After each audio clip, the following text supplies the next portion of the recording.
All right, great. So welcome everybody. This is Victor, the Game Master, and we're going to start Season 2 of Queer Questing. A little fun little gaming group we have through the LGBTQIA2S Allies D&D Meetup group. I think I got all the letters. I'm not quite sure. I probably mixed them up. But this is Season 2. Season 1 ended in White Plume Mountain with a total party kill in the boiling room with all the crabs. It was supposed to be a crab fest. Yeah. You got crabs. We got crabs. We got crabbed. He's got us. You got Krabby Pattied. So now we're gonna start over, and this time, I think I had a couple discussions with a couple of you, and we were just like, okay, we're gonna do this properly. We're gonna get together. We're gonna do a 0 session and create together, and kind of have you guys not just build characters, but build the mythos of the group that you are playing in character. So I'll put some boundaries on it. And also we'll talk about, I guess we can talk about, I think we know each other well enough to know each other's lines and veils and boundaries and all that sort of stuff. We try not to do sexual violence, although in Cyberpunk last week, that went out the window. And I think John has a love child now. Really? When did that happen? Congratulations, John. Yes. His female Russian assassin character went to one party too many. Anyway. That's right. Sorry. Yes. That's right. Yeah, you kind of blanked out on that one. Blanked didn't out you? on that one. I was thinking, what did the Greek do to me already? Oh, crap. Oh, yeah. So even though that was a bust, I think most of us, I think we agree, sexual violence of any kind, we really try to avoid. We'll never role play it out, although it seems like we will mention it. So I don't know. I don't know if I handled that right or not, but we'll try. We'll try not to do it. Yeah, that was slightly different. It was a backstory to try to get you out of trouble, out of being murdered, basically being assassinated. So it's not like it was actually being role played as actually happening to someone. Exactly. Okay. But does anyone else want to bring up some boundaries or triggers or anything they want to bring up? Sometimes, for me, I don't like torture porn, and I don't want it in the game either. Unless it's basically Marie's character stepping in shit. I'm okay with that. And the way I roll, it usually happens at least once every session. It's not Saturday night if that doesn't happen. And it doesn't. Not a Saturday night if Sea Hag doesn't roll and the crit. Let me just ask you guys one at a time. So we'll just go through it real quick. John, any triggers or any areas or anything that you'd like us just to be aware of? Say what you like. Yeah, not going to be offended. Okay, Lynn? I haven't found myself offended yet. If I do, I'll make a note of it. Yeah, but also don't forget we've got our new X card, which is actually kind of tiny, and I need to fix that. But there you go, our new X card, because the other one I stole from the internet. This one we actually can use and let me read. There we go. Ha. Oh wow. Okay. New X card. So we'll be using that for the RPG Alliance, and that one we actually have legal rights to the graphic to use. The other one I just stole, and we've been using it illegally. Nice. There you go. Sweet. So again, the X card is up on your handouts, the very top, for anyone that wants and needs to use it. Okay, cool. Andrea, which I just want to call you River. I feel pretty comfortable. I'd say generally sort of similar preferences to you, avoiding as you say, torture porn, intense description just for the sake of it, or sexual violence, particularly if it's not really based in the story and not sensitive to other people. But I honestly think we've been doing it in a way that it makes me feel really comfortable, and I also feel that if I did feel uncomfortable with anything, I could speak up very freely. Yeah, That was beautiful. no, I Thank feel like you. that as well. Thank Yeah. you. Well, I guess that just leaves us with Marie. Last but Hey, not Hag. least, Hag. Hag. Hag. Yeah, I think I actually think we've yeah, can't say it any better. It's then Andrea, it's never happened, nothing's ever kind of twigged me, and I think we've been doing this long enough, and that yeah, we're all fairly comfortable with each other and what we do. Yeah. And I think we also play very respectfully, which is kind of cool. Sometimes. Yeah. There's a base level of trust and respect, and I think that speaks for a lot, because I think we kind of feel like, okay, we can articulate something if it comes up. Yeah. Good. You guys are articulating what I dream about. Open, honest, adult, interrelating with respect and boundaries. So that's great. All right, so let's get into the intention for today. Intention for today is we're going to have a good time together with friends in a respectful, inclusive gaming atmosphere. We're going to be creating our Season 2 characters who we're going to give birth to today and love with all our hearts and see what happens. Die! We are all going to die! So I've asked everybody. We've become very invested. Hey, you're making legends that still, will reverberate There you for go. eons to come. Oh, you win me over. The internet's forever, and we got you guys on YouTube, so it's never really gone. I mean, after I die, this crap is still going to be on the internet. It'll be archived in some, yeah. Exactly. So, as we were discussing off camera before, I'm asking everyone, we're going to go through the compendium together, because I've got all this, or the RPG Alliance has bought all these Wizards of the Coast stuff, so we have a pretty healthy compendium to go ahead and use the Charactermancer function within Roll20. And I have to say, Roll20 works best with D&D 5e. It's just a simple, easy process to make characters through the compendium. And part of doing it together is I'd really like to see us have a balanced party. And so that everybody knows kind of where everyone is, so that you can kind of, I mean, we always play like with no plan, no strategy. And I think strategy the first strategic thing that comes up is, how you set up who's playing what role in your group, right? In your adventuring group. We actually need somebody who heals? I think, yeah, because the bard we had was away on vacation half the time, or you put her to sleep. So I think that's the other thing we need to learn. Protect your healers. Well, and that's the thing is that, I'm not averse to multi-classing your characters in this. So that's something that's totally open to you guys. But yeah, we definitely want a balanced party. Now, part of the scenario that I've put together to give you an idea where we're going is you guys are a band of heroes. You're going to be at level 10. So we're going to start creating at level 1 and work our way up to level 10. But you are absolutely the heroes that are on a quest to save the world. It's full Borg. This isn't, oh, we're going to save the village. This is, if you don't do this, the world as you know it ends. So you got to think. No pressure. Yeah, exactly. You got to think this is like the Avengers time, you guys.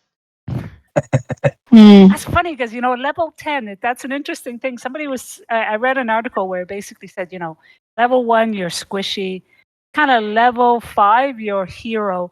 Not level, but level 10, you're hero. And like a level 20, you're basically godlike. which I thought, oh, that's an interesting way of looking at it. I think when you compare, if you were to, I mean, level 1 characters are pretty much ordinary folk. So you end up in a bar brawl, you could end up severely wounded. But then you take it to level 10 or higher, or level 20, you have that same bar brawl with the same people, and you're going to be knocking people through walls. You know, you're going to be killing them outright. So that's what the amount of power. Yeah, it's exponential. Yeah, it's interesting. Yeah. Okay. So, with that said, who wants to start off with like kind of like an idea if you had a chance to think about what class you want to play? And again, I do challenge you guys. I'm not going to force you to play a character you don't want to play. That's not what this is about. This is about playing what you want to play. But at the same time, I would challenge you to play a class that you haven't played before, or at least last time. Now, I know some of you guys like your wheelhouse, and if you want to play it, that's fine. But it's just a challenge. Throw down the gauntlet. Try something new. Because I think when you play a new class that you haven't played before, you learn so much more about the game. I agree. Yeah. But if you don't want to, I'm not going to make you. But it's just out there. Let's just dig into something that's going to be new for you and me, and keep it fresh and exciting. On that note, I was thinking about playing a rogue, because I always play spellcasters. Great. So I'm not even talking like an arcane rogue. Pure, honest to goodness rogue. Probably shooting from a distance most of the time. I go for it. Well, no, after you. Sorry. No. I was going to say, I've always played rogue. I made a decision not to play a rogue for this session. I love rogues. I think they're great characters. You go for it, girl. Yeah, absolutely. And you have go fun. rogue. And have fun with it. Yeah. Sounds good. All right. So we got our rogue. Well, I don't have it fully thought out, but the idea I was thinking was, I was like, well, I love Druid, and so what would kind of be the opposite of Druid? So I was thinking like an Artificer who maybe has like trusts mechanics and constructions more than nature and animals, like something that would be like maybe a halfling or something like that, but that would be focusing then on intelligence. Either an artificer or a wizard, but something like that where it's they're trusting either more in themselves or in what they can build. Yeah, because I really like support class type characters, so I'd probably be looking to do either some control or I don't know if I can do like healing like potions as an artificer, but I'm still kind of figuring that out. All right. Now, that's very interesting. And I thought I had every class you could possibly have, but I don't. But good thing is they dropped the price on some of these D&D books, so I am going to add the Eberron book, which will allow me to let your dream of being an artificer come true. Let me process my payment. Is it in Tasha's? It's in Tasha's. Yeah. Is it Tasha's? It's in Tasha's too. But how much is Tasha's? Let me just go take a look. I don't think Tasha's come down in price yet. No, I don't think so. So I think Tasha still is like, let me just check where the heck is it. I think it's still a little pricey. Let's see. Yeah. Playing the Artificer on its own. Oh, yeah. Can we cover the cost for that? Tash is still $50 US, and Eberron's only $30 US. Yeah, go for it. Yeah. So don't worry, you still have the Artificer thing. It's just through yeah, it's just through the Eberron core book or whatever. Oh yeah, no worries. No, I was just like I would be happy to contribute because it's not like I can help towards playing minis or anything, so. Don't worry. I don't like this stuff to cost anyone money. I'm old. All right. I pay taxes. Let me pay for it. Yeah. There you go. So well, thank you very much. No problem. I mean, if you want it, Tash's Cauldron. Oh gosh, that's how much is that? What else do you get in there? My understanding was it was kind of like a collection of a lot of the other classes and things that had been in a lot of the other expansions, just kind of all squished in one book. And then they had like sidekicks and some puzzle stuff at the end, and like I think ways of changing your character. So if you didn't want like racial traits, stuff like that. But yeah, and then try out subclass options for every D&D class, including Artificer, who appears in the book. Okay. Well, yeah, I guess I could do that. Let's just see how the one from Eberron looks first. Absolutely. Yeah. And if you're not happy Yeah, with it, no worries. we'll open that discussion again. Yep, it's all good. So we're gonna have like a little person artificer. I can't even say it right. I'm never gonna be able to say this. This whole season will be me not being able to say this. Artificer. Call him the mechanic. You'll call him the mechanic. Yeah, Mike the mechanic. Okay. Yeah. Mike and the mechanics. I'm right. Mike from Canmore. Exactly. All right, that's great, fantastic. Who wants to chime up next? What they're into? We got a rogue, we got an artifact, but we still need a healer. Well, you guys are I'm still going to need a tank. I was going to step forward and be the healer, unless John is thinking about that. Yeah, I was thinking about a Twilight cleric. Okay, so that's the healer? It's sort of. I mean, I can do healing, but I do a whole bunch of other things as well. So the other thing I was thinking about doing is I could do a paladin. Oh, yeah. Yeah, you go paladin. Yeah, you go paladin. And I'll go cleric. Yeah, you go cleric, I'll go paladin. Because I think you were the tank last time, so I'll be the tank this time. Quite happy to do that. As long as you're enjoying it. Oh, yeah, I will. I will enjoy that. Yeah, I think I haven't played a cleric in a very long time. Cool. And I think that's great because, again, you guys, this is a heroic, like, again, huge, mega, macro thing. So having a paladin, yes. What are you kidding? They're the greatest heroes in the world. Of course. Just don't make it an evil paladin, because, you know. Nope. No evil characters, or this just isn't going to work. Maybe season 3 will do all evil. That would be kind of fun. But anyway. That would be kind of fun, yes. With you guys, it would be totally fun. Oh, great. It doesn't have Twilight. I'll go custom. Where is Twilight? Where does Twilight come from? I was just looking it up. It's in Tasha's. She's in Tasha's? Okay. I'm getting Tasha's. Hang on. Sorry. Got some money for it. No. That's fine.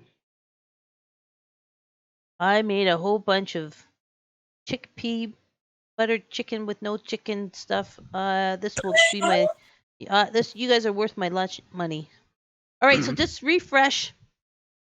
We're gonna be eating chickpeas all week. Let's refresh our Roll20. Make sure that all that stuff tashes and everyone gets in there. So there you go.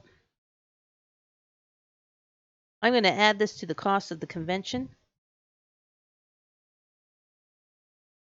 Because I do have at least 2 other people that run, actually 3 other people that run games in here, because we've got 5 compendium slots. A couple other people that run stuff.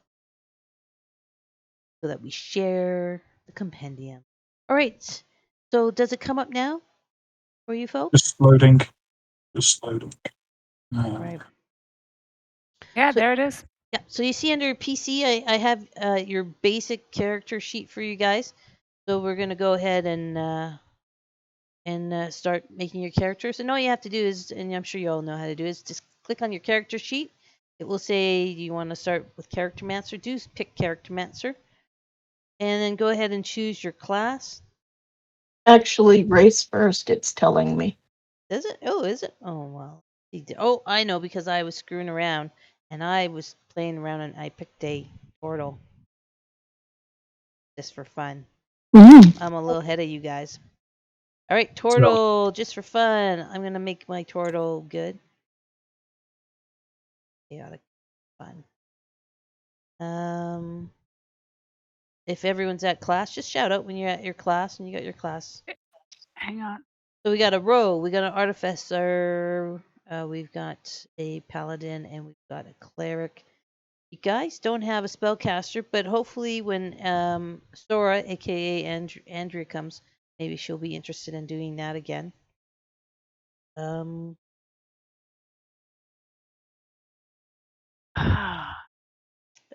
even Raven, right? So I tell you what, I'm gonna make a sorcerer from this turtle, and it's also something that if we do end up picking up an extra person, because we did have someone interested on the meetup, and I was holding the spots for Raven and Sora, but if one of them ends up canceling out, maybe we'll invite some new people. What do you think of a halfling as a paladin? I'm either going to either extreme. I'm thinking paladin, halfling, or Goliath. The only problem I would foresee with the halfling paladin is that any weapon that you wanted to use, which has the heavy condition, you'd be at disadvantage because you're small. Right. So regardless of your personal strength, you'd be. Yeah. I'm only saying that because otherwise you'd be playing at disadvantage the whole time. Yeah. So it's got 3 versions of Goliath. Is there a difference between any of them? Like it's Goliath Roth, Goliath BG1, Goliath EGTW. That's the source book. Okay. Click on them and see what comes up on the right-hand side. Ah, that's a good idea. And it should be able to tell you. Oh, I'm checking out the dwarves and I'm not seeing any differences. Okay. Yeah, no.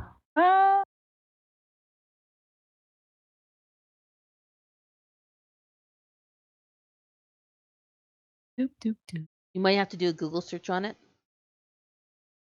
and just check out that particular source module and just read up on what the difference is. You can always go back and change it too.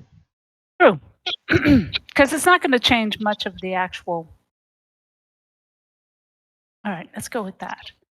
And if you guys could also Google like a picture or something and set it up in your character sheet, and then I can seal it later and make you tokens. That would be cool.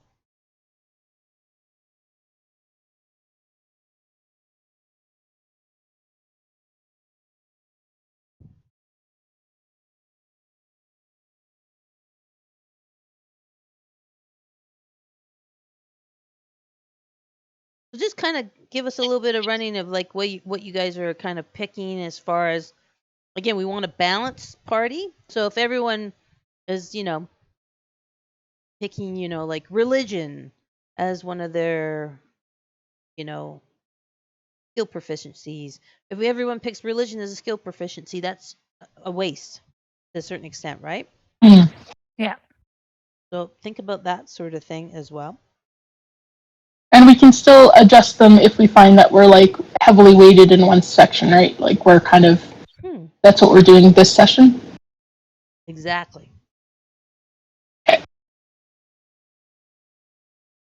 Yeah, exactly.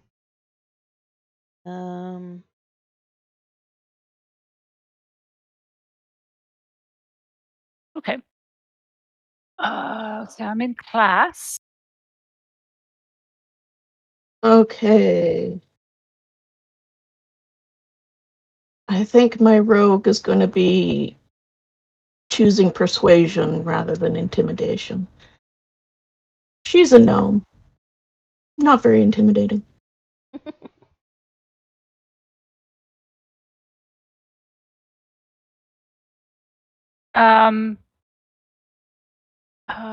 Okay. I could take medicine. Insight. I could also do intimidation. Sorry, go ahead, John. Yeah, well, as a cleric, I was going to take religion and medicine, or insight and medicine. If you do insight and medicine, or sorry, insight, I could do religion. If you want to do insight and medicine, I could do religion. Or Yeah, you do religion. Yeah, you do religion. And I'll And that- do, let's see. Well, medicine for 1. That would be good.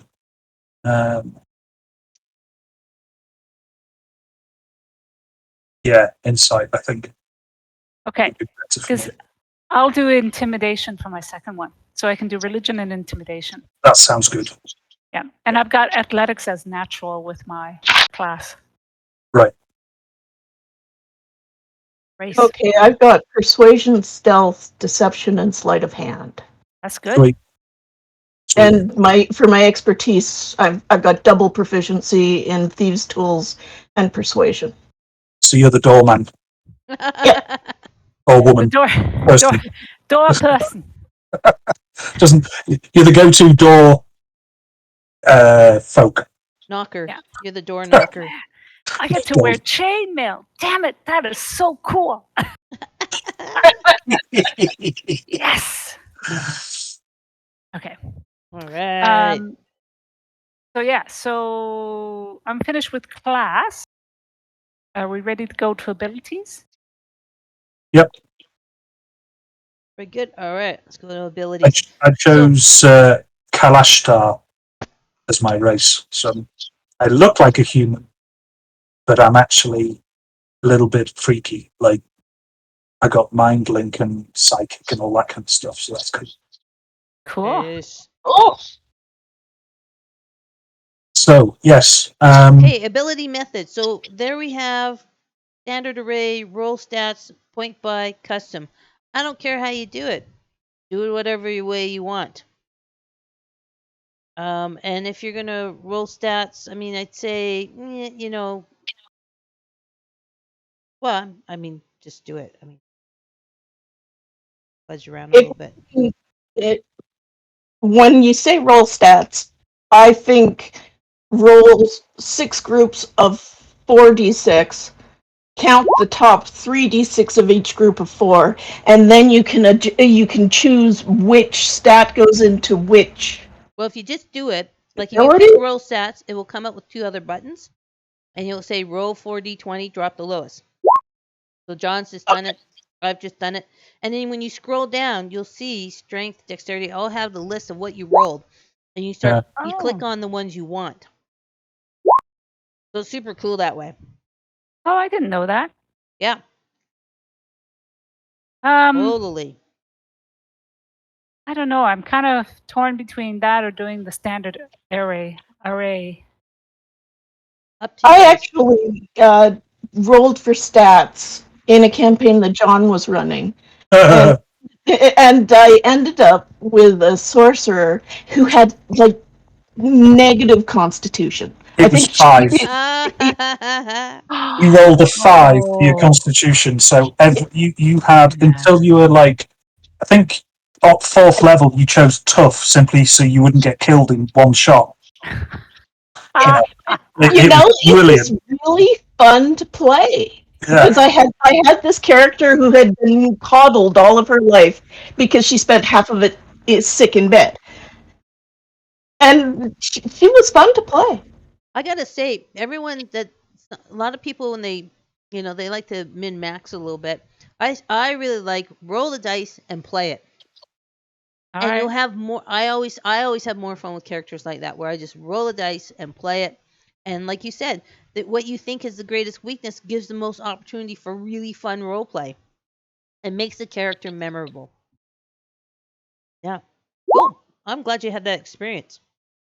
Okay, it's not too bad. Okay. All right. Well, that was fun. Ooh, wow. Okay. How's everyone doing for that? So, and then you just put the numbers in yourself? Yeah, you Just just click on go them. and you just click on the below. So you see strength and you'll see all the numbers you rolled. You click on it, will highlight red which one you pick. It's so easy. Once you do this once, you'll be able to make characters within 5 minutes. It's easy. Okay, I see. Yeah. I've got like 2 extra numbers that I didn't use. Yep. But that's fine because you just drop those off.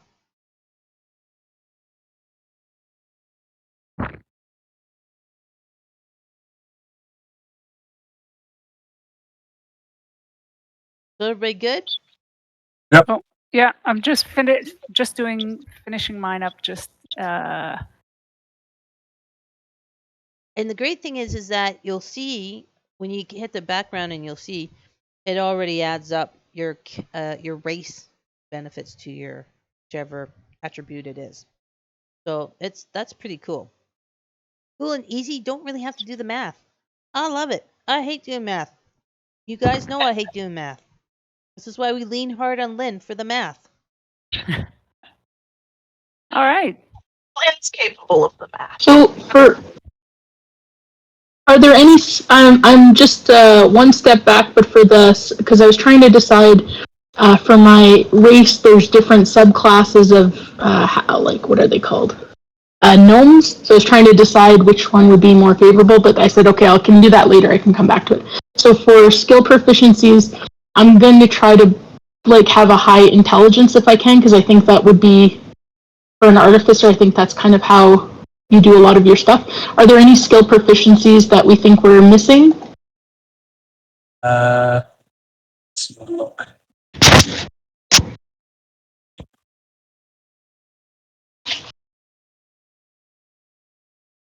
I think we've covered most of it. Do we have Okay. investigation? Well, yeah, investigation and perception are two ones that it would be nice to have covered, perhaps even more than once. Or Yeah. Well, Lynn, did you say you got persuasion? I got persuasion and deception. All right. Okay. So you can lie. You can lie and cheat. Survival. It's not If bad we're for out the in the tank. wilderness. Yeah, It's not survival bad for might the take tank them. to have the perception because you're up front usually. Yeah. And you should have a pretty high passive perception. Is what I would recommend. But it's up to you guys. Do we have anybody with survival? it's not on the list. Yeah. But you can. I just see probably get it- Arcana history. Oh, sorry. You can get it through maybe your background too, right?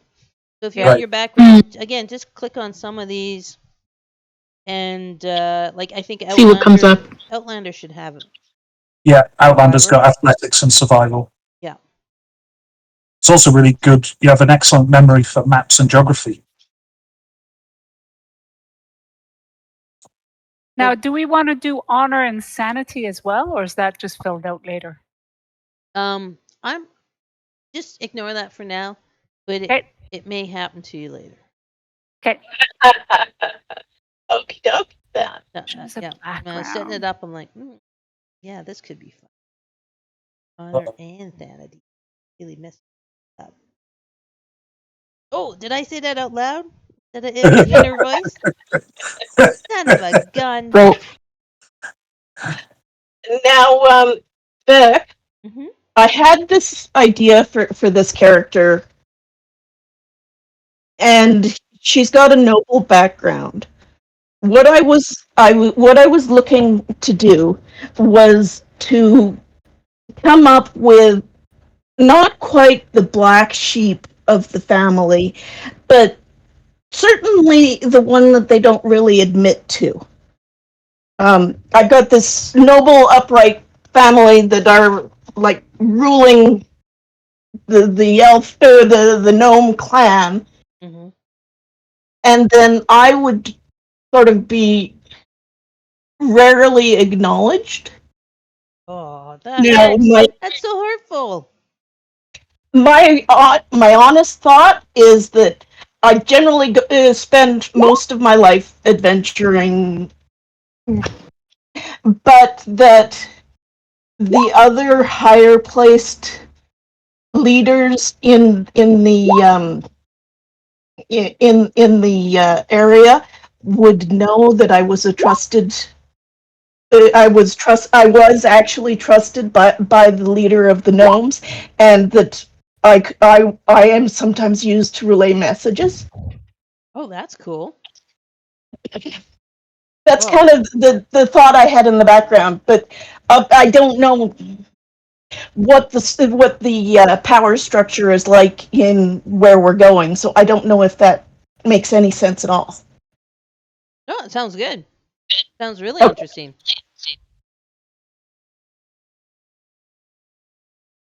Like it? Sounds cool? Do it. All right, so you guys can see I kind of jumped ahead. I was playing around with my background, looking at stuff, and then it again has options where when you scroll down to your personality traits, you can just roll it. And I'm quick and easy. I'm just gonna roll it and live with what I have. I think that's interesting. But for someone like say Lynn, where you have a very clear idea what your character is, you just look at the drop down menu, and you can add what you want, right? And if none of those work, well, you can always put one in, and then we can change it manually in your character sheet later. Okay? So it's up to you guys how you want to do it. Is acrobatics the dex one, or is it athletics that's the dex one? No, acrobatics is dex, athletics is strength. Okay, thank you. Because I found out that persuasion is part of noble, so I replaced persuasion in my class with acrobatics.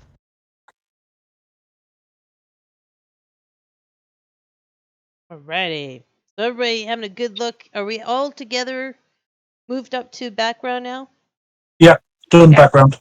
Yeah, I'm just still trying to figure what my background's going to be. Yeah, and to be honest, this is the part where you got to do a lot more reading, right? You got to select it, look at what it is in the right-hand side, look at the whatever, or you just pick it and just roll shit. Yeah. Like, you know what I mean? Like, whatever. Because this is, again, we're going to have nice level 1 characters at the end of this, and then we'll save that, and then we'll move up to level 2. And then we'll get quicker as we go. Yes, I would imagine. And as we're doing this, and we're starting to see who's picking what race, what class, what background, start to think in your mind, in character, how did you guys all come together as this band of heroes that's on a mission to save the world? Right? Did you all serve together in the Queen's Army? Did you, were you recruited by the best of the temples?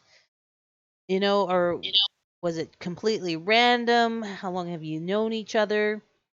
And I would think in this case, lean towards knowing each other for a while. Like at level 10, I think it's pretty fair to say you'd be adventuring well together and are a well-oiled machine by this point.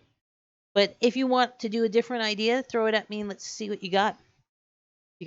Anything thinking outside the box is not my strong point, so I always look to you guys to shake it up a bit.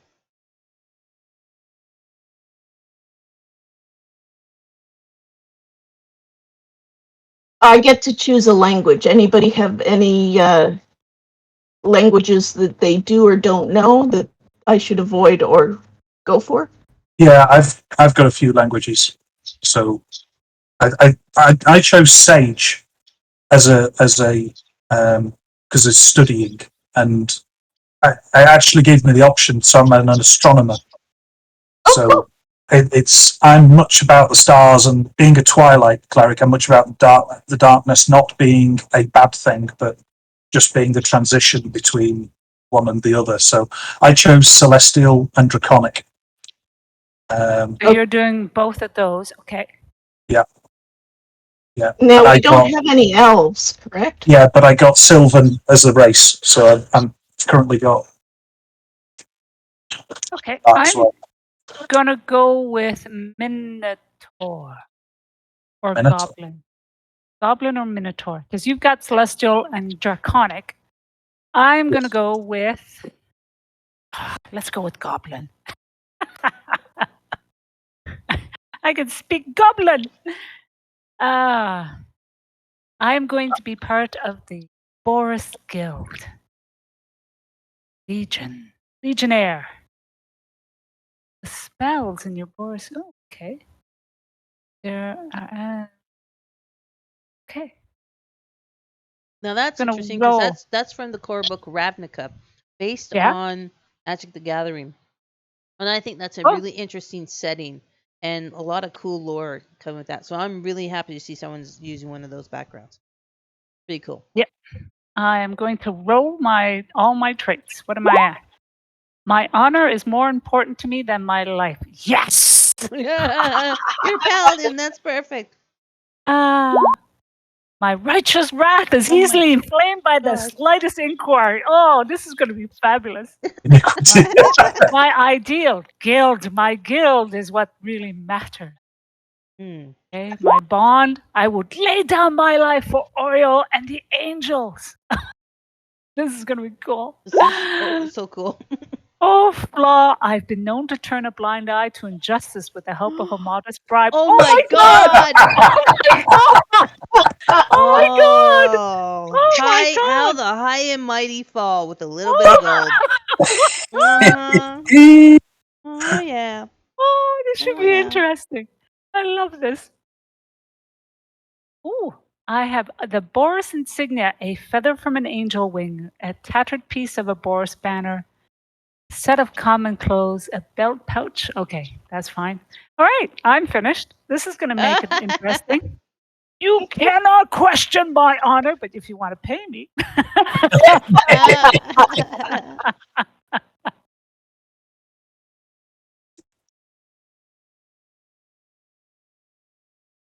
That's cool.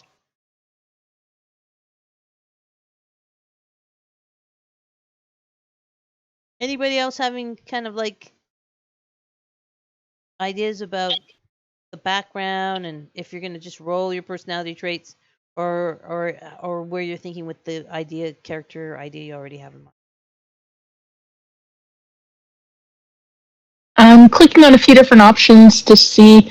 I had been looking at like guild artisan before, because I thought that would go well with like someone who tinkers and is used to constructions and stuff. But I'm still deciding. I chose mine, but personality traits. There's nothing I like more than a good mystery, Ooh. and I'm willing to listen to every side of an argument before I make my own judgment. And then my ideal, self-improvement. The goal of a life of study is the betterment of oneself. The bond. My life's work is a series of tomes related to a specific field of law, so that would be astronomy and the stars. And my flaw, unlocking an ancient mystery is worth the price of a civilization. Uh-oh. Son of a bitch. Snap. There So may I not get a be little carried away in finding out things and like, yeah, okay, so that city might fall. Yeah, but I need to know. This may not have a sequel. Oh my god! Is there anything? Might go straight to video, this adventure. Uh-oh. That's funny. Have fun with it. I love it. I love when you guys have fun with it. Yeah. Very interesting. Okay. I'm choosing a burglar's pack, which contains 1,000 ball bearings, 10 feet of string, a bell, 5 candles, a crowbar, a hammer, 10 pittons, a hooded lantern, 2 flasks of oil, 5 days of rations, a tinderbox, a water skin, and rope. The rope is essential. I love this Never new go addition anywhere without to rope. the equipment from the Sage background. Letter from a dead colleague posing a question you have not yet been able to answer. Brilliant. Oh, I can just see you play that so well. You could just stand there and go, what was that? I was just reading this. Is something happening? What's going on? Yes. I'm just pondering over a question. But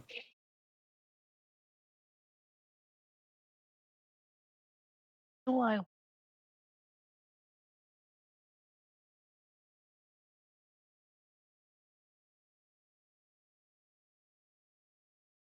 If you've done your background, feel free to go on to equipment. It's pretty straightforward. Don't worry about starting goal, because that's not going to be an issue in this particular scenario. Just go ahead and I was just choosing class equipment. just use your class equipment. I think that's fine. Don't even worry about starting gold. I'm not going to have you sit there and go and buy all these odds and ends. You are level 10 way characters. beyond that shit.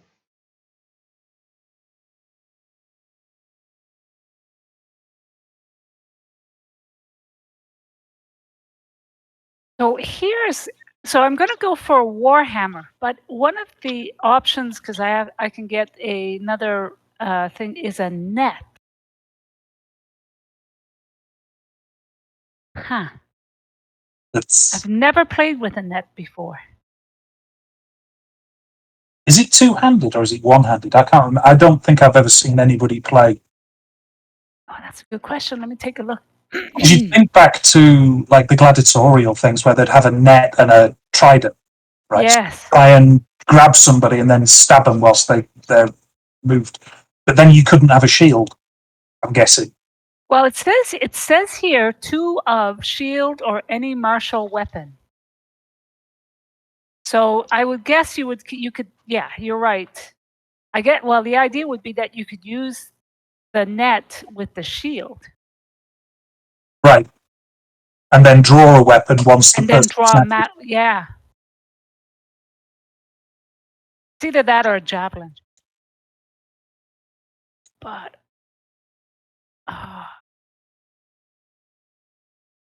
kind of hard to know because I don't know.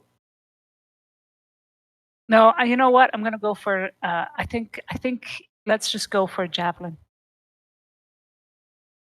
Oh, I don't have a javelin.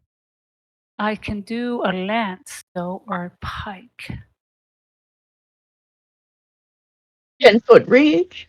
It's not exactly distance, but Yeah. Or a whip. Oh, I am so doing a whip. Oh, Indiana Jones. Go. I am. somehow a a paladin with a whip. Just, I don't know. A whip Hey. with a paladin. Okay. Hey, I speak for the angels. Not with my gods. Better listen, mother chuckers. I'm speaking So, for the angels. no, I can do a javelin. Yeah, I'm going to do a warhammer and a whip. That's it. Now I can also do a javelin. I think I'll do the javelin. And I will take priest pack or explorer pack. I took the priest pack, so All right, I'll take the explorer's pack then. yeah.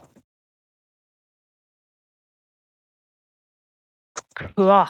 What we'll do is once you get to level 10, we'll take a bit of a better look at equipment and we'll talk about what, without having to worry about budget and spending stuff, what ideally you would have on you at level 10. And Okay. we'll just add it in. We'll just go to the compendium and go shopping together at the end when we have a level 10 character. Cool. That's like a plan. All right. I'm not going to nickel and dime you guys. Again, I hate math. All right, where I we're love all it. at. I've chosen my spells and I look at feats and it says you really haven't done that much yet. Well, Yeah. right? Yeah, I got it.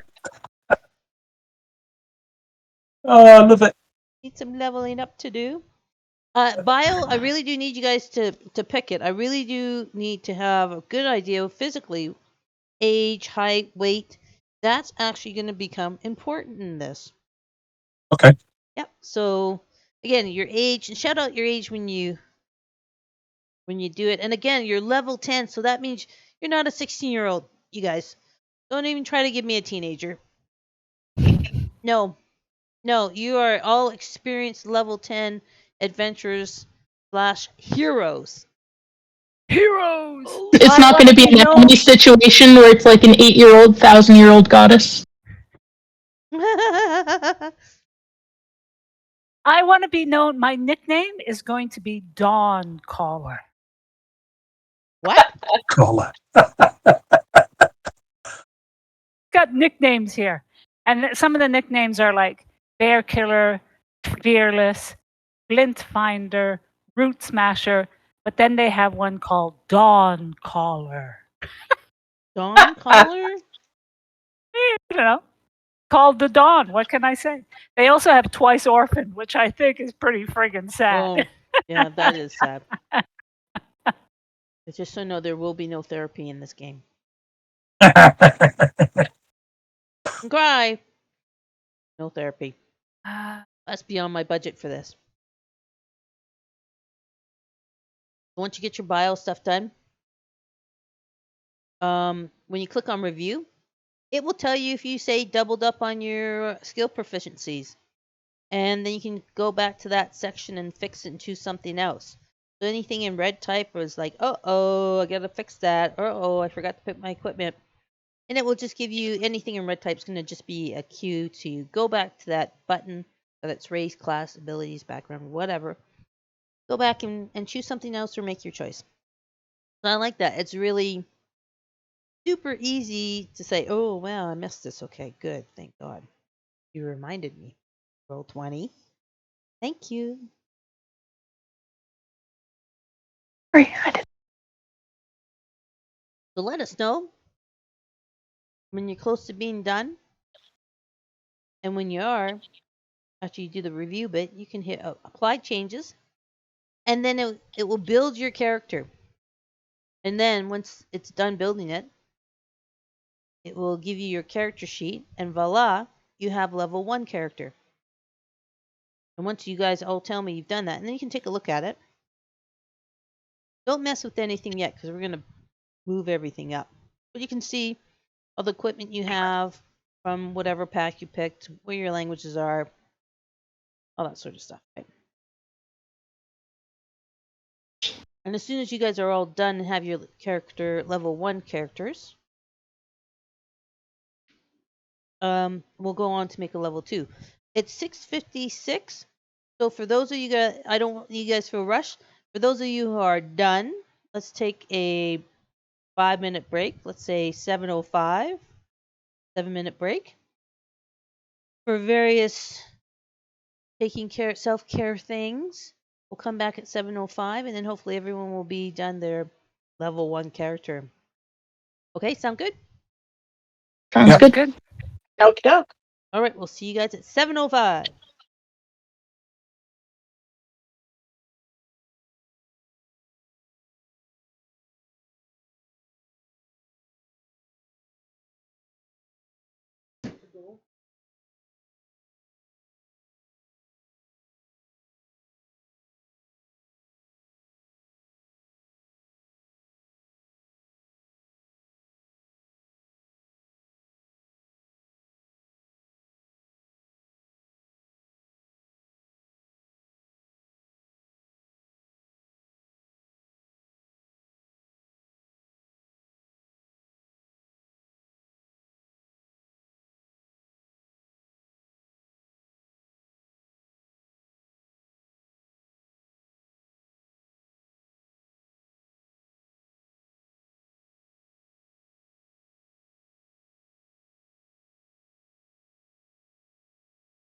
Hey, chat, how are people doing?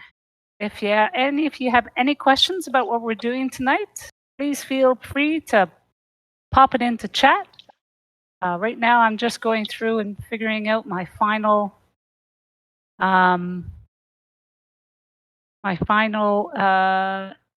touches on my character. Ta-ta.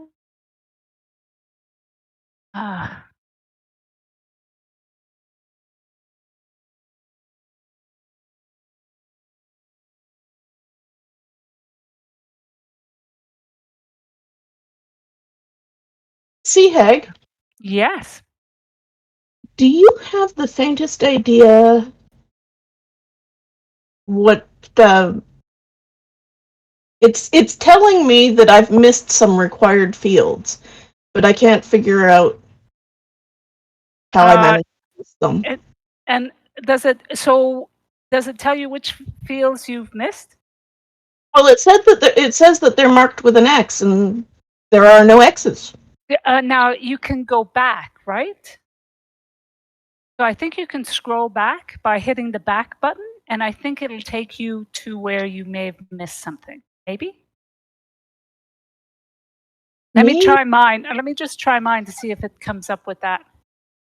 Because it says actually that I didn't miss anything, and that's why there were no X's. Okay. See now. Okay. See, it's interesting because it says here. Now, this says you hold on. You've missed some required fields. So it says here, my class is Paladin. I've chosen the skill Intimidation, but I already have that skill from my background. So I can go back to my ability and change that. I think if I go back to abilities, not abilities, class. Yes, I can go back and it can change it out from so I've got insight, intimidation, medicine, or persuasion. I think I am going to put in, and then I hit next because it'll paladin got all that, and then when I hit if I just keep going to next, and then it goes to the review, it should have no longer say it's, oh yeah, it says I've missed some required fields, which we've marked with X. Okay. I decided to ignore it and just say apply changes, and it seems to be doing all right. Okay. Okay.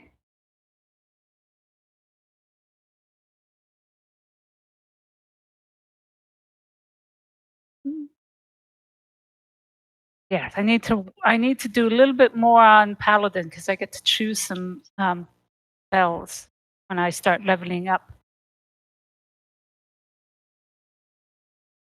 All right, I think that's fine. I'm happy with that.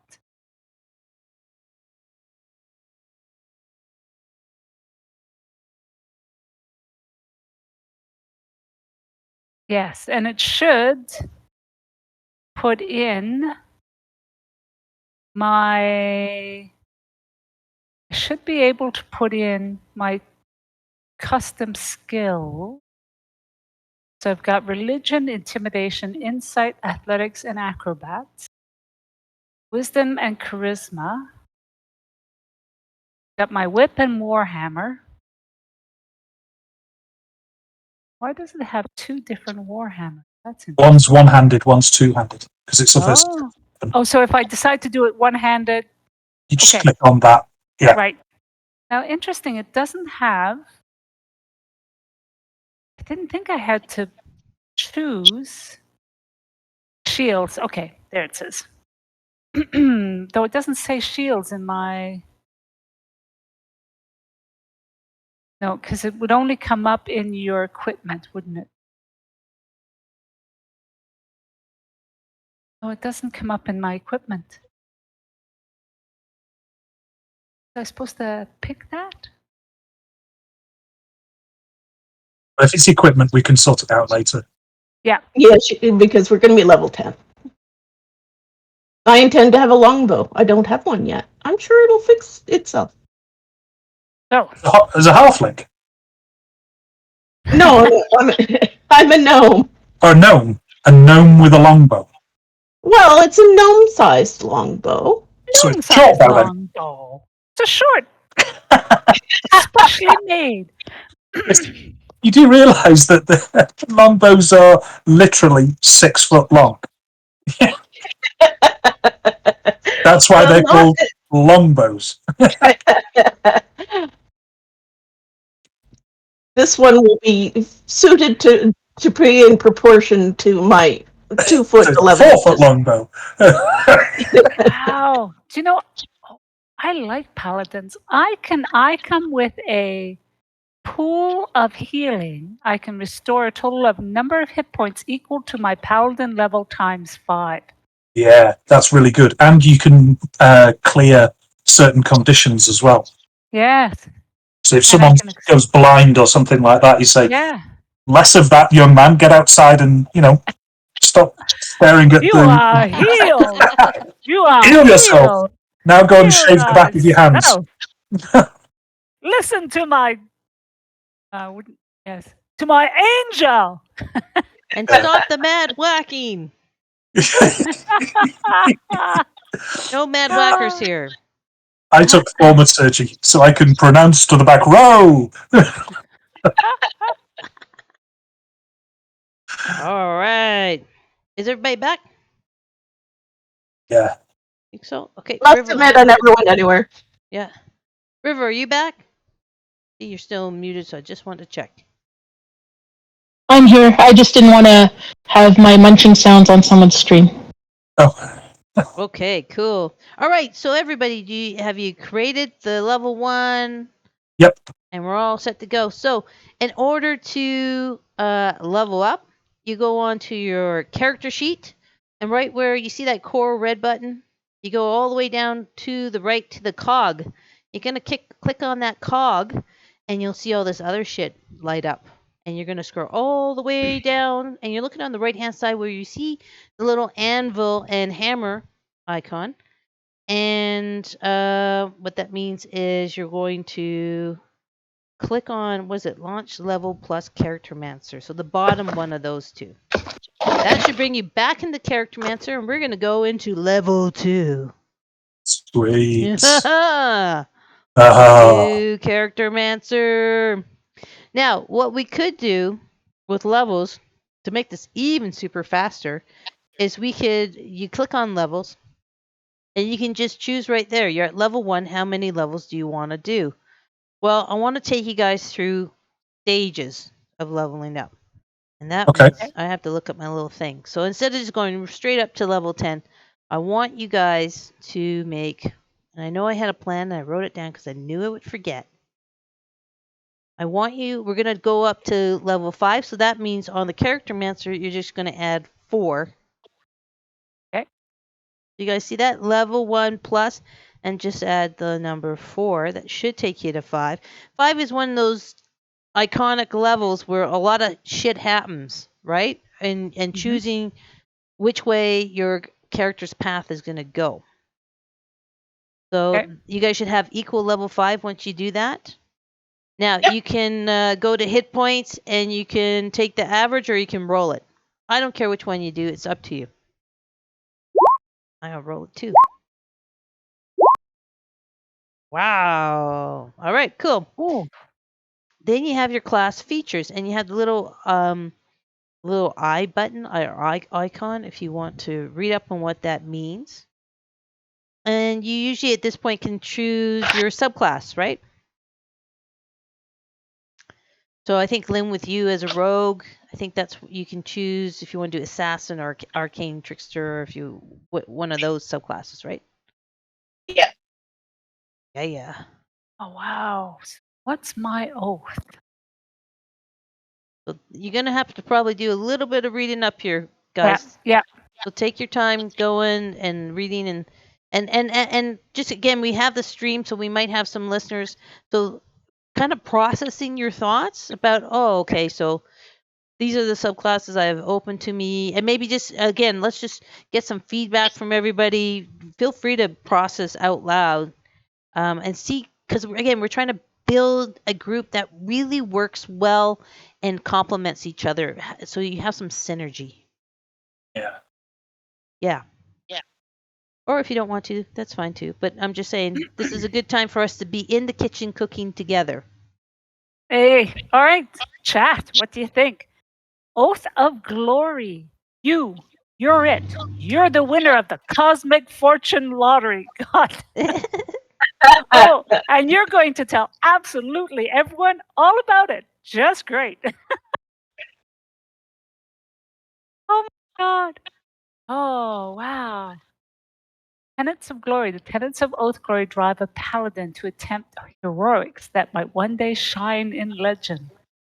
Strive to be known by glorious deeds.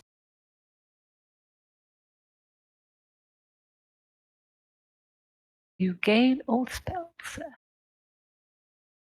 Guiding bolt, heroism, enhance ability, magic, weapon. That's interesting. Okay, well, let's see what else is there. I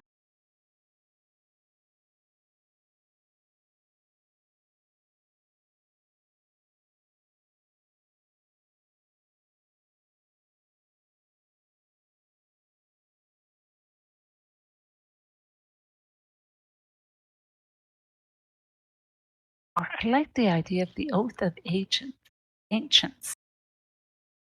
Take a look at that.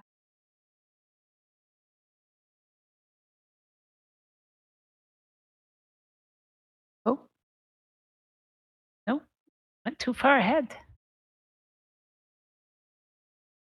Go back to Paladin.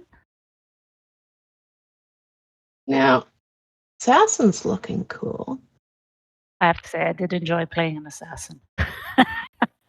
Well, I'm actually thinking about playing it as an assassin, but the infiltration expertise Yeah. really fits the character I was thinking about. Basically, you can create false identities. Yes. I think we're going to go assassin. Oh. Aha.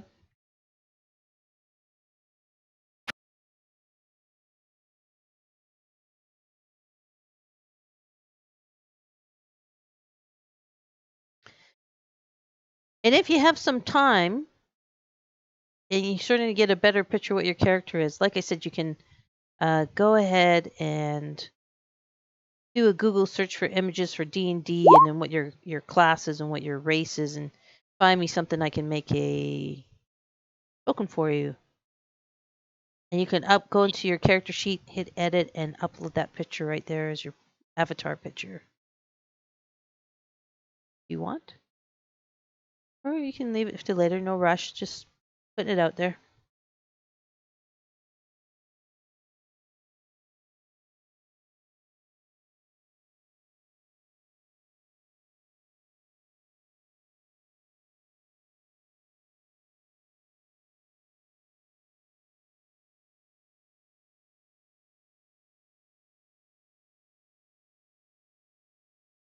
Oh, trying to figure this all out. Heck is that? Classes. Man. Yeah, I wish they have a role for some of these things. Then you don't have to. Then you can just say, all right, I'll just let it go where it goes. Well, just roll. Redemption. Just go into the dice roller and roll whatever you have, right? A 1d6, a 1d4. Yeah. 1, 2, 3, 4, 5, 6, 7. So Go crazy. let's go with a. Let's go with a 1d6. Goes 6. Is anyone in your chat giving you any ideas? No, my got chat no- is quiet. We got no viewers. Well, we got 7 viewers, but 4, 5, 6, 7. The oath of.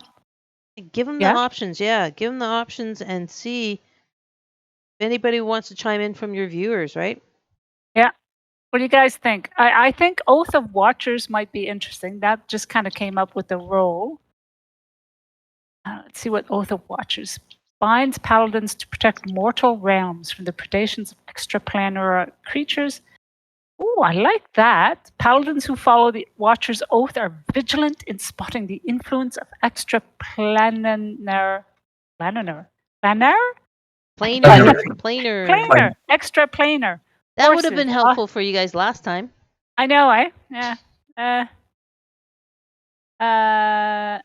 Where's to safeguard mortal realms? Vigilance. Threats to face are cunning, powerful, and subversive. Be ever alert for their corruption. Loyalty. Never accept gifts or favors from fiends or those who truck with them. Discipline. You are the shield against the endless terrors that light. Check. You know what? I have to say, I keep coming back to this Oath of Glory. I think that's what I'm going to go for. I do. There's also, I think it goes with this whole Legionnaire thing. Oh, good. Yeah. I think it's that. Yeah. I think that it tends to go with that. And I think it goes with the background of my righteous wrath is easily inflamed by the slightest inquiry. My honor is more important to me than my life, even though I'll take a bribe every now and then.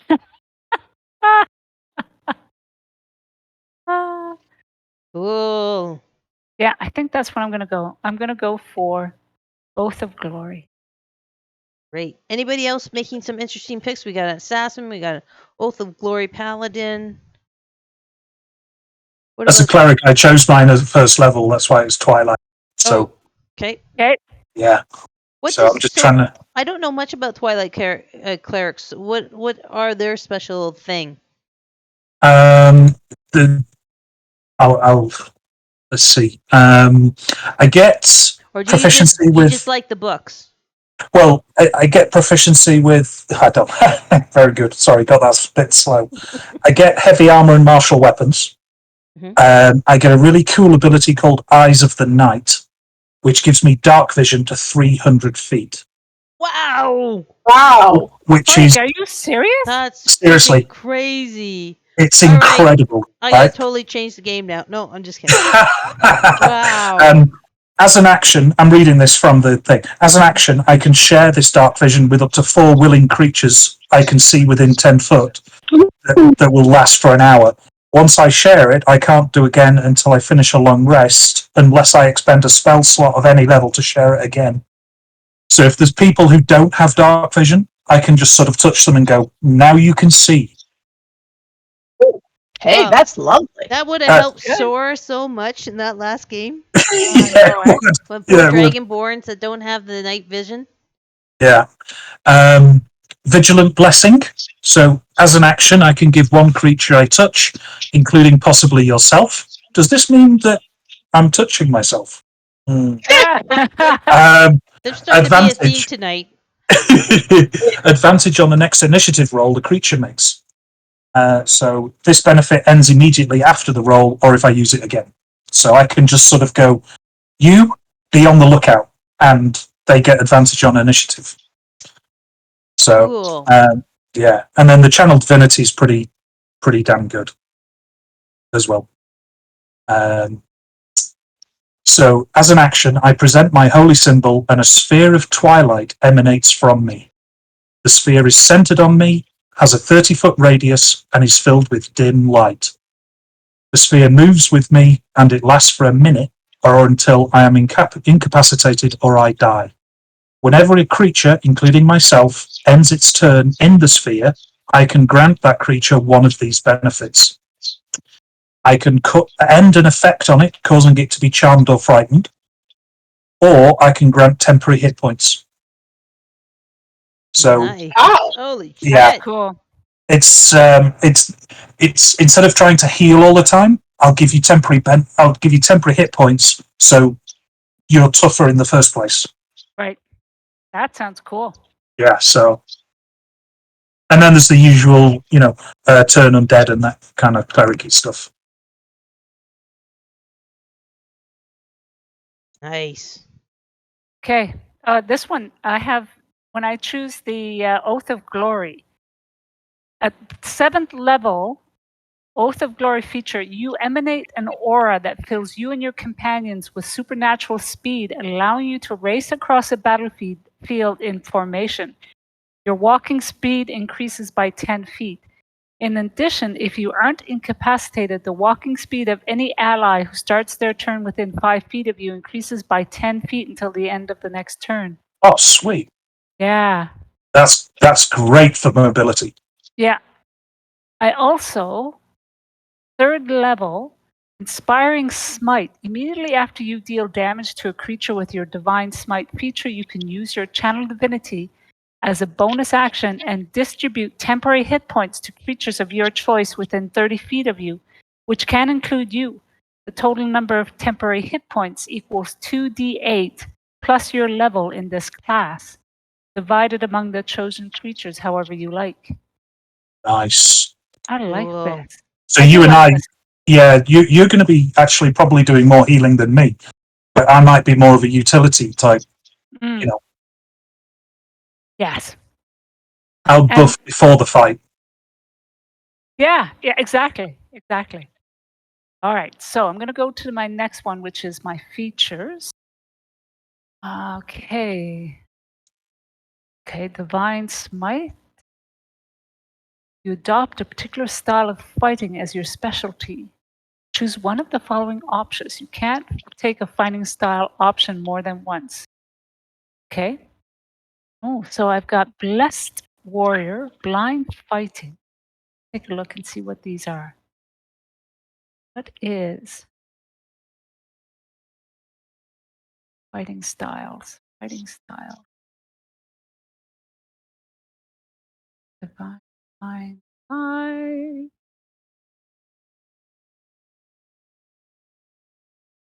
No, it doesn't say this. Okay, so what's the Blessed Warrior? You learn 2 cantrips of your choice. Blind Fighting.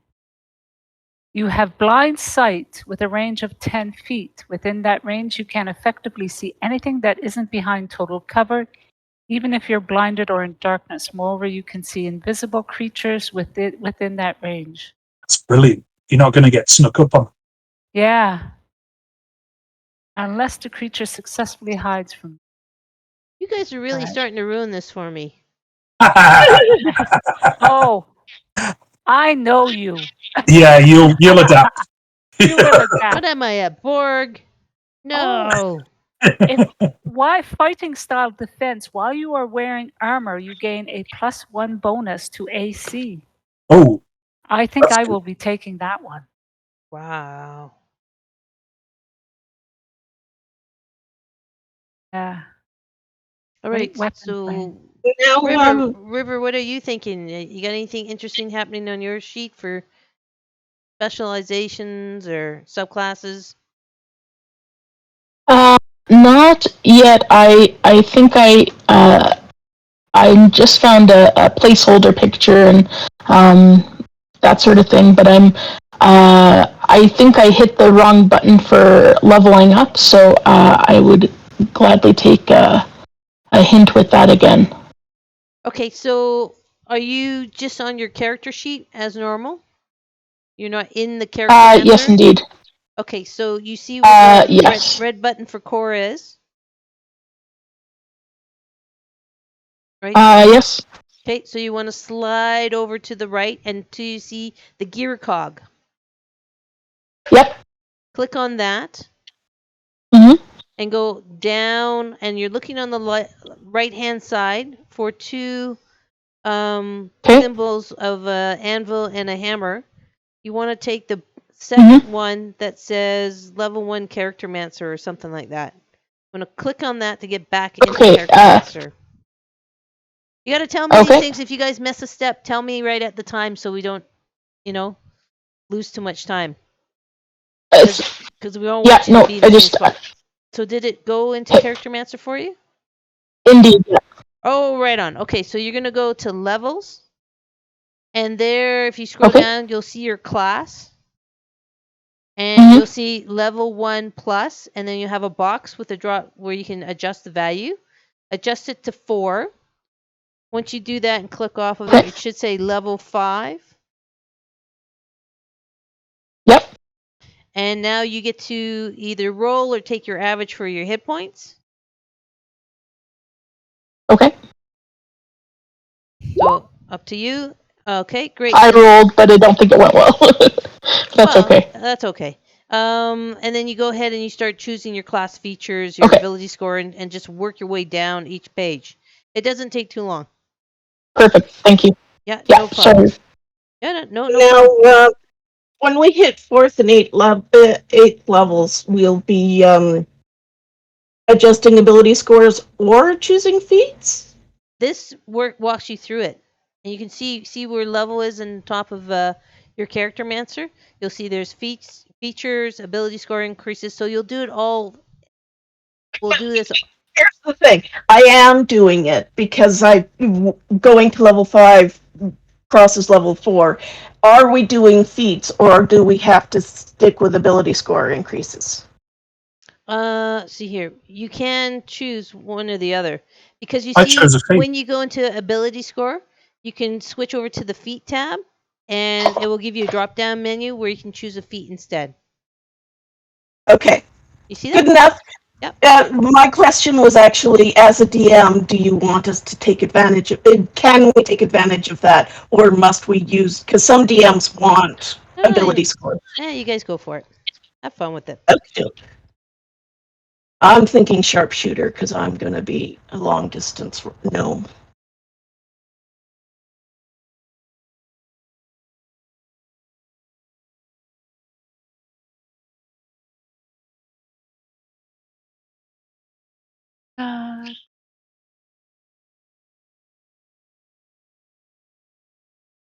Okay, no.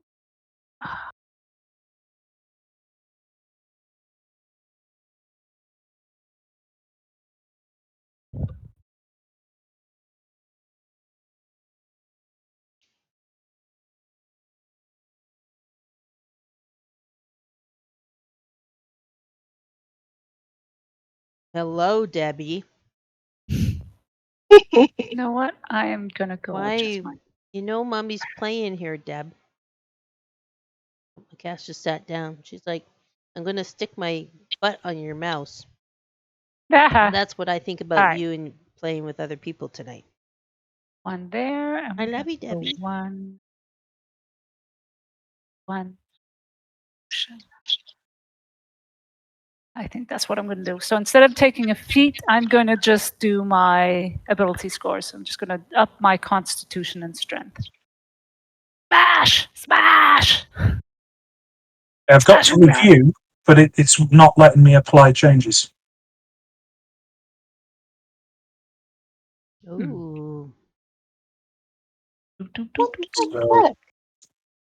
Is there any red parts on it on your review? no, nothing at all. I've chosen the spells. I've not gone over the spells. Let's go back my again. spells. Here are the current spells. Let me I'm going to click on your sheet and just see, okay? So if you see your sheet moving around or whatever, that's just me. What are you? Well, what's your name? What's the name of your character? Visharanari. Sharanari. It keeps putting spells back in, and I'm like, I don't want that. Take that off. Hey, I've got a problem here.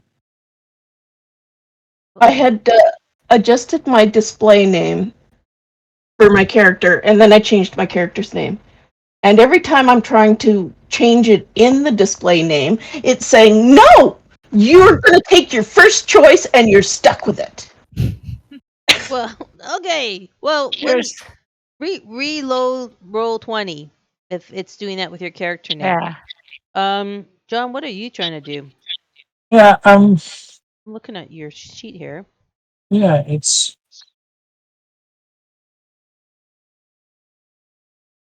Oh. You still got 3 out of 4, so you have one more cantrip you can pick. Like, let's pick a cantrip for you, and then maybe I can see what's happening when you're doing it. Well, I'm on spells again then. So. Yep, I'm on spells. I can see what you're doing with spells. Okay, so let's take Toll the Dead. Goodbye, Debbie. And then it keeps on putting in. I don't want those two. Let me try to put in Toll Dead. Yeah. So I'm able to do it. Maybe refresh your browser too. Okay. It's still doing the same thing. It's not letting me edit this. Well, let's not worry about your display name till later, okay? Okay. Because that's not a critical thing. And it will eventually let us do it sooner or later. Maybe once we're out of Charactermancer. Anybody else having problems with their character sheet? Because we just really want to focus on getting these character sheets done tonight. Everything else we can do later on. So, reloaded.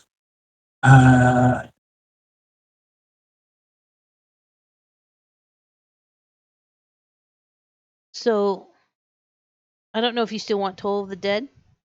Yep, I've got Toll of the Dead, Thaumaturgy, Spare the Dying, and Mending. Okay, let's go to your level 1 because you can add 7. But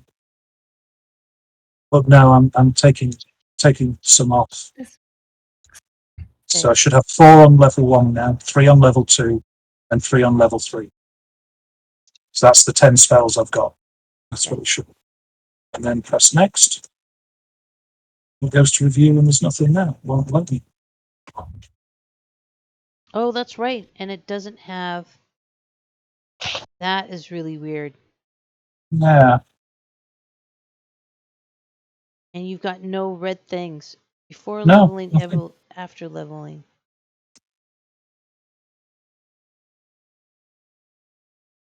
Okay, let's just go back to your levels and just double check everything you've done. Right? So I can So see you're at there, level go to level. 5. You've done your rolls, done your class stuff, features. Features. Yeah, know all about that. Domain spells. And one of my domain spells at 5th level, I get Leoman's tiny hut. Woohoo! Oh, do you? Well, that's Yep. cool. Yeah. I've got my feet in, that's right. Yeah. And then I go to my spells.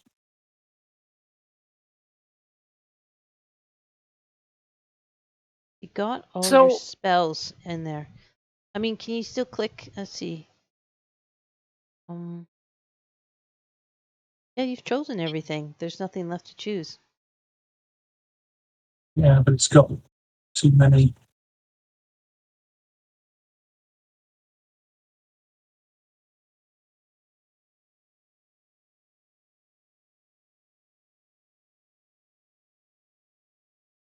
That is the weirdest damn thing I've ever seen. I've never had this problem in all the characters I've created with people. Sorry. Take the feed out. Okay.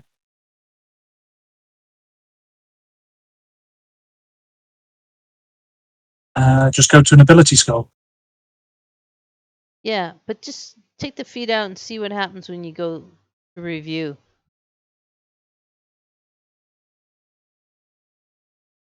That doesn't seem to change it. Refresh my thing too. Well, we're playing level 5, folks. We're playing level 1. Pachinga pachinga.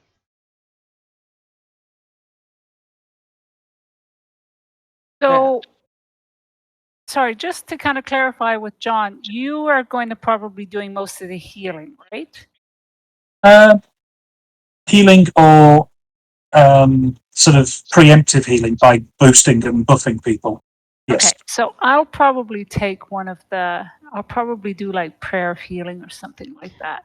John, what was the feat Well- you wanted in this? Fey touched. I'm just putting it back in. Yeah, I actually, if you want to take prayer of healing, that's great because Yeah, I'll take it off my list.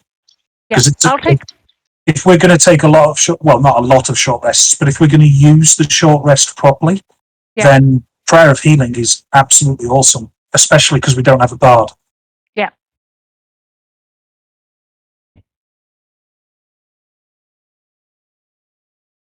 That is really weird. Okay. I'm working on my own character sheet. Let me just get down to where you're at.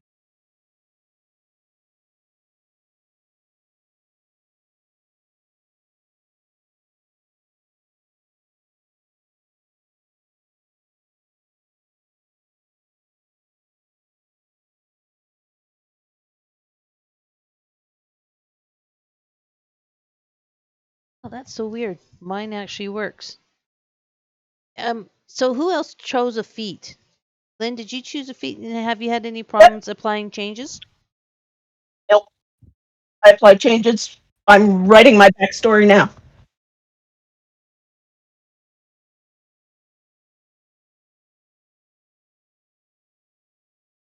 John, I don't know what to tell you. I feel it's got something to do with that spell choice.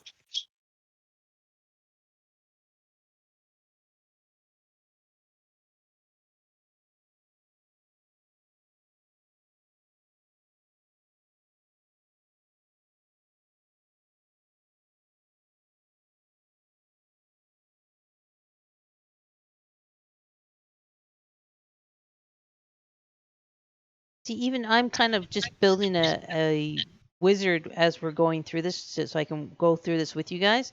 And I didn't even complete all the spell choices, and it still let me apply changes. So you know what? I think we'll get. If you're okay with it, you might just have to do this over. Might have to. Let's just see if hitting cancel does anything. I'll cancel, discard, and exit. Yeah. Okay. And then come back in. I'll catch up. Don't worry. Yeah. That is so freaking weird. River, how are you doing? Yes. I am on ability score feat, so I'm just at that part. I've filled out everything up till there. Awesome. All right. Okay. So I'm going to do a bit of research on what would a Goliath paladin look like.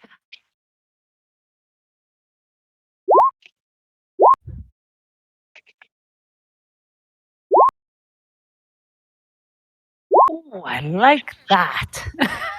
What do you like? Share. Hang on. Oh, what there's two. Now, the thing about it is, I ended up not going for a shield. Is that a smart thing to do for a paladin, or do paladins tend to have shields? You play your way. If you want to go in two-handed, crack on. All right, Yeah. that's what I'm going to do. I'm going to have because I decided I'm going to. Also, you have your net, right? Do you still have your Well, net? No, I'm not going to do the net. I'm going to do a whip. Oh, well, there you go. That'd be kind of fun. Yeah, Yeah. like a blade or a hammer, and then a whip on the other side. That'd be Yeah, cool. like a war hammer and a whip. And you actually will sort of use your whip to grab people and hold them within a range of it. Cool. Yeah, that I can see that. So the whip, what the whip does, I also have javelin. So the whip, so the whip does 1d4 plus 4 slashing. And I guess you could try to make the argument if you want to entangle somebody, probably lessen the damage, but you might, if you're successful, can always talk to the DM about that, how that would work. Uh-oh. If that ever works. Uh-oh. And if it doesn't, that's okay. Uh-oh. I'm fine with that. Yeah, whatever. We'll deal with that when the time comes. We'll deal with that when the time comes. I'm good now. Starting over, fixed it. So. Oh, you know what? And now mine's all screwed. God God damn it.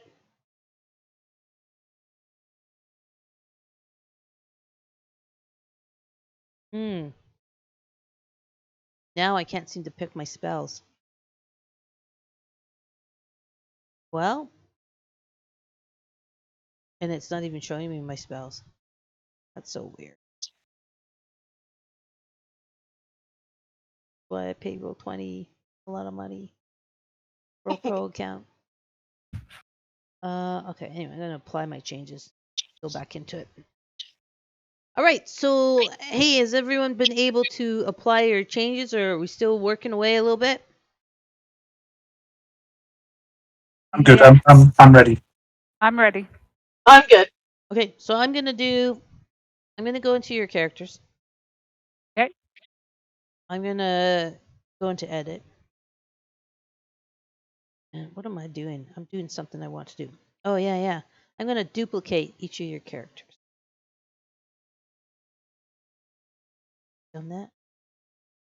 Oh, of course, it's at the very bottom of it. Okay. So you go into this will take me a little bit of time, so I'm gonna just make copies of all your characters and put like 5th level by their names. Okay. Cool. All right. So I got John's character. Can we please pick characters that Vicky can pronounce? No, it's. I looked at the naming thing for Kalishtar.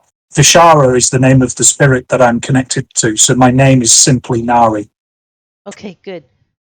So Kind of confusing me here. That's okay. So, sorry, who's Mene? Mene?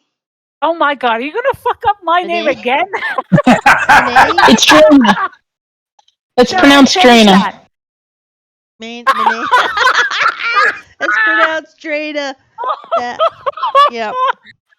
You I burn! love it. You burn! I love it. God damn it! I am gonna go in and change that. fucking- Draina.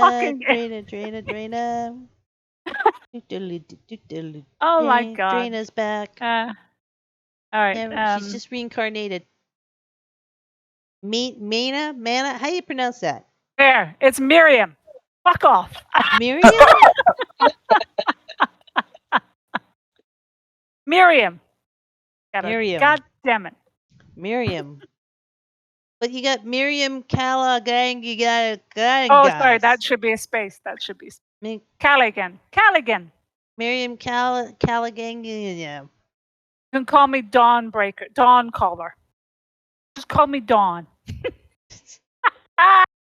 Just go to hell, Vicky. Okay. That's fine. That's fine. So, Tagani? Wild Grace? Lynn, is that? Yeah, yeah. All I was right. trying to choose something that was pronounceable. You wouldn't believe some of the gnome names. I appreciate that. I was going to say, this is not my fault. Whoever of these guys come up with these D&D names are out of their minds. I think they're all high, personally. I think they all sit around, smoke a little bit of weed, and say, how can we fuck people up? Yeah. Right. Okay. I'm just picking my spells, but everything else is filled in. When you got your name, or are you still just the Tinkerer Gnome? Got a name? Give us a name, Tinkerer I Gnome. just. Give us a name, Tinker Dome. I was hoping to come up with something, but let me see.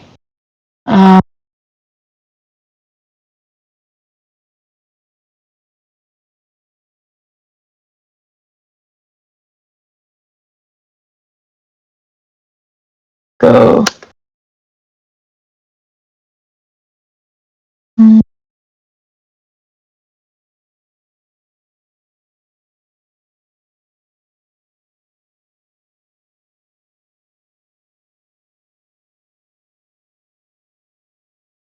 Okay, Laszlo Menkins.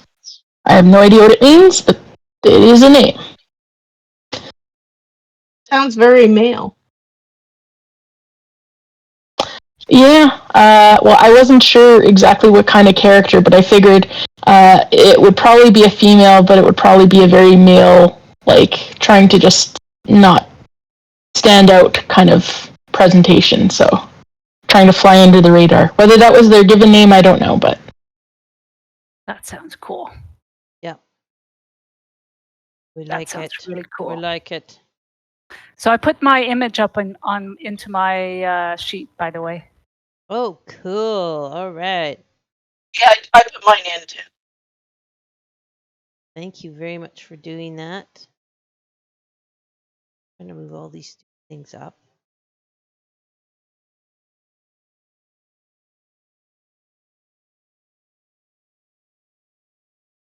Alrighty.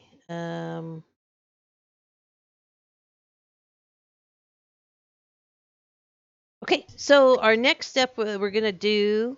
Boy, I know, making characters so long. Especially when you're going so high. Okay, so next we're going to go back into your character sheets. You're going to go back into your cog. And again, make sure you're not using the 5th level ones that I'm just tinkering around with. Go into your original character sheet. And go back to core, slide over to the cog, click on the cog, go down to the symbol of the anvil and hammer, to the second one, click on it, and we're going to go back into the Charactermancer, and this time we're going to go up to level 8. Okay. All right. More fun, more fun. And the Charactermancer. Everybody just give a shout when you're there. Yeah, I'm I've there. already rolled for HP. Yeah. I'm there. All right. So you're going to be adding 3 levels to your counter to equal level Yeah. 8 right next to your class. River, let us Oh. know if you're okay. I'm just picking my last spell, but then I'm done. Okay. But because I don't think I can go back and change it once it's locked in. Hey. Oh no, you can. Yeah, you can go back and change it. Oh, But Firefox take just your crashed. time and take your time and do it. Okay. Okay.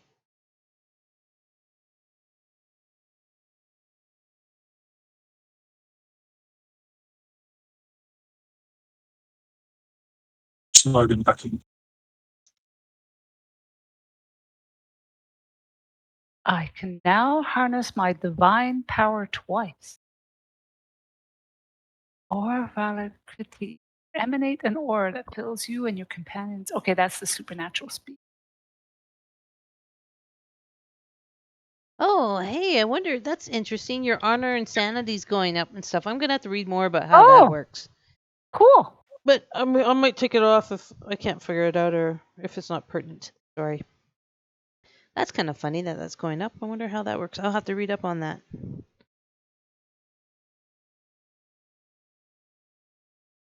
Should I take?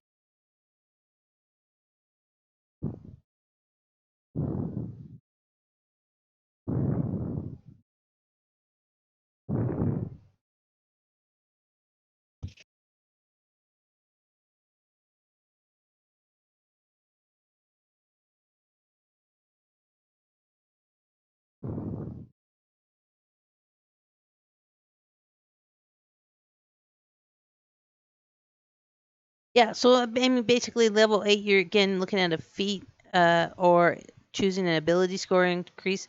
Not a whole lot of big fancy things that happen at level 8 in that regard. Uh-oh, did I just screw up something? Trying to pick my spells. Okay, Wow. so I'm going to talk to the DM about this. Uh-oh. I was looking at a feat, and there was one called Tough. It says your hit point maximum increases by an amount equal to twice your level when you gain this feat. Whenever you gain a level thereafter, your hit point maximum increases by an additional 2 hit points. Now, is that going to, do you feel that that might be actually breaking the Hey, game? man, no. I mean, they supposedly play tested this shit, right? Okay. Okay. Well, Put it in, we'll I'll see tell what you happens. what. If it's something that's going to break, we'll I like this. So, but if it's something that's going to break it, what No, we can do is we can go go for back it. and change it up. Okay. Go for it. I am going to hit tough. Go for it. And we'll see what we come out with at the end of the day. Come out with. Okay, so I picked my spells and I clicked on the gear and the hammer and anvil, and so now we're doing level 5 plus 3. So you're going up to 3. level 8. Okay. Perfect. Thank you. Yeah, no problem. I'm finding, John. I don't know if you are, but I'm working in Firefox and Google Chrome, and I'm Right. finding Firefox is really weird. Like it doesn't list the spell names at all. Mine's fine. I'm Yeah. using Firefox. I'm good. I've only got one spell, but Yeah, well, there you go. I don't know why mine's not working. Ticking me off. Again, it's not why we pay the big bucks for a pro account. Anyway, I'm just gonna refresh my browser and see if we can get going again. So we're gonna do the whole level 8 stuff. Work if you got time, if you're ahead of everybody, do what Lynn's doing and work on your biography if you want. So, John.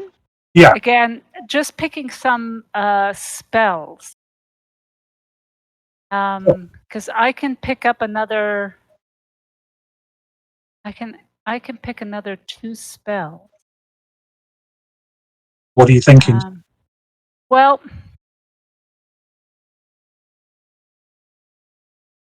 Bearing in mind, you don't necessarily need to take a healing spell because you've already got the yeah. ability to. Well, they've Sorry. got one. They've got one that's called Aid. Which I've got aid. You've Yeah. got Aid. Okay, so I won't do that.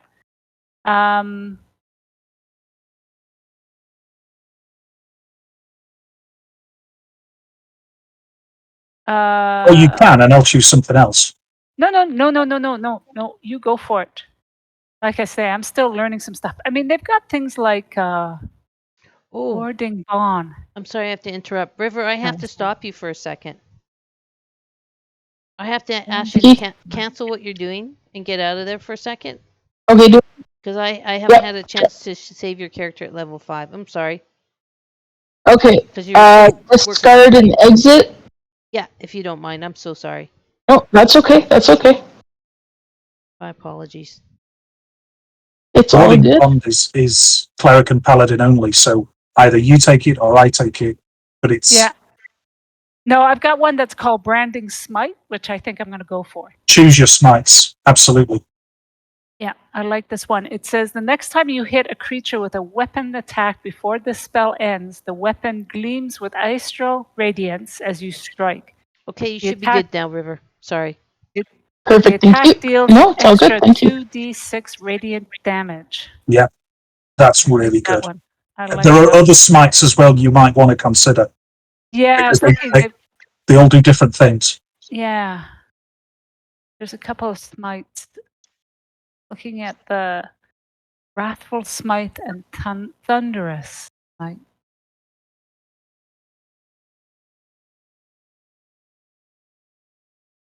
Oh, I like that one. I'm going to go Wrathful Smite. Next time you hit with a melee weapon attack during the spell's duration, your attack deals an extra 1d6 psychic damage. Additionally, if the target is a creature, it must make a wisdom saving throw or be frightened of you until the spell ends. Brilliant. As an action, the creature can make a wisdom check against your spell, save the DC to steal its resolve and end this spell. I like that one. Is it concentration? It is concentration up to 1 minute.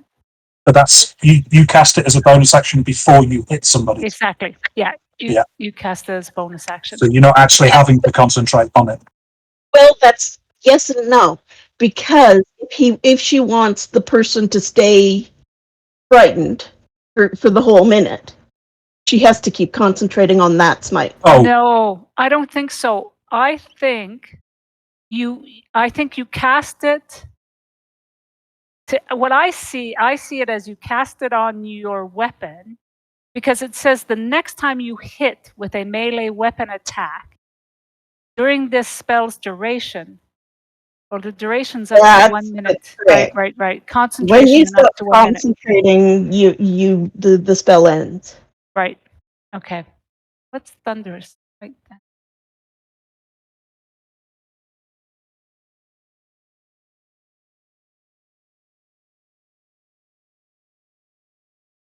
Shield.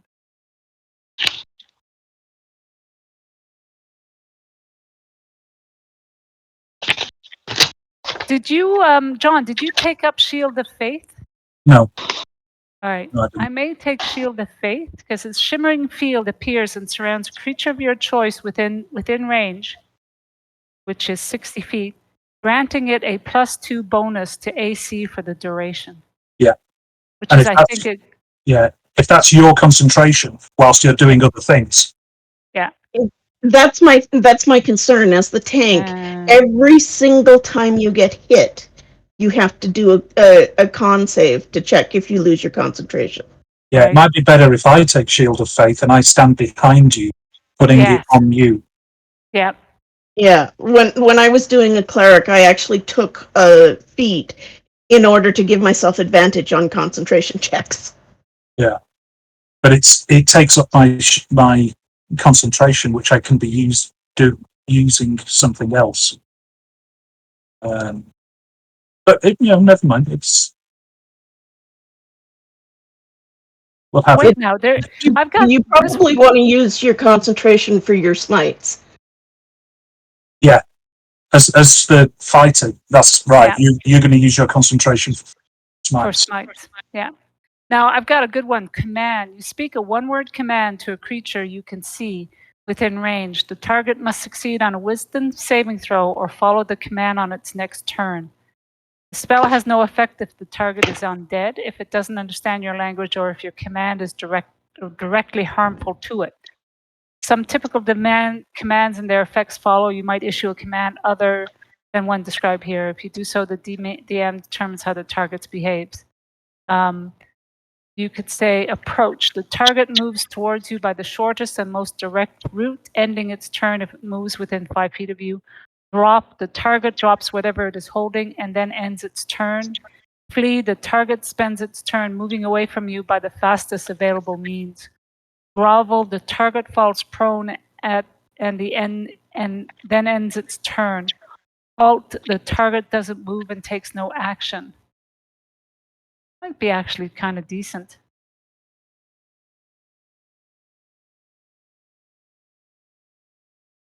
Oh, I could do, because you're doing, did you pick detect magic and stuff? John? If not, I might do that. Yeah, I didn't. No. Okay. Why don't I do that one as well? Yeah, you do detect magic. I've got things like silence and entangle, which I don't think, like silence, for example, is only available to bards, clerics, and rangers, and we don't have any bards, we don't have any rangers. Yeah. So I've taken it just because, and I can cast it as a ritual if we decide to set up an ambush. So. Oh, that's nice. But you really want to detect magic that can be run as a ritual. And that way it doesn't use up your spell slots. Yeah.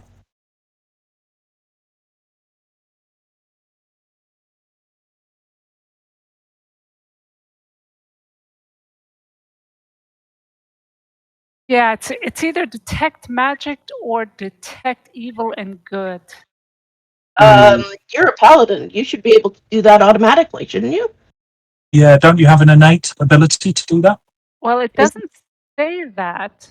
It says I've got divine favor, searing smite, branding smite, magic weapon, prayer of healing. It usually will take out any ones I have, or it might come back and tell me I already have it. So You okay, let's Debbie? try to. Yeah, you've got divine sense as a class feature. The presence of strong evil registers on your senses. Da da da da da. So detect magic is probably better. Yeah, I mean, there's no point in using a spell slot to detect something that you can do do innately. Yeah. Yeah. Okay. View. Okay. Yes, divine sense. You just copy and paste your appearance into the screen.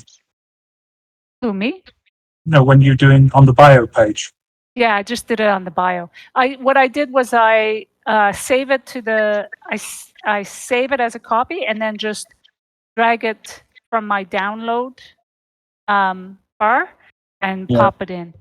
It doesn't want to go. Edit it. On upload, and it let me browse my computer's hard drive.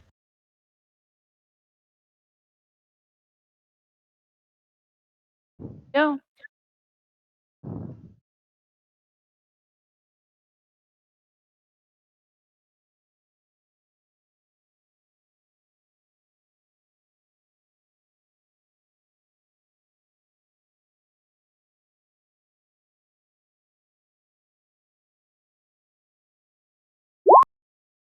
Oh, sorry, didn't mean to do that.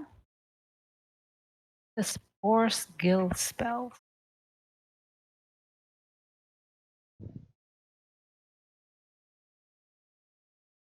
Oh, goodness.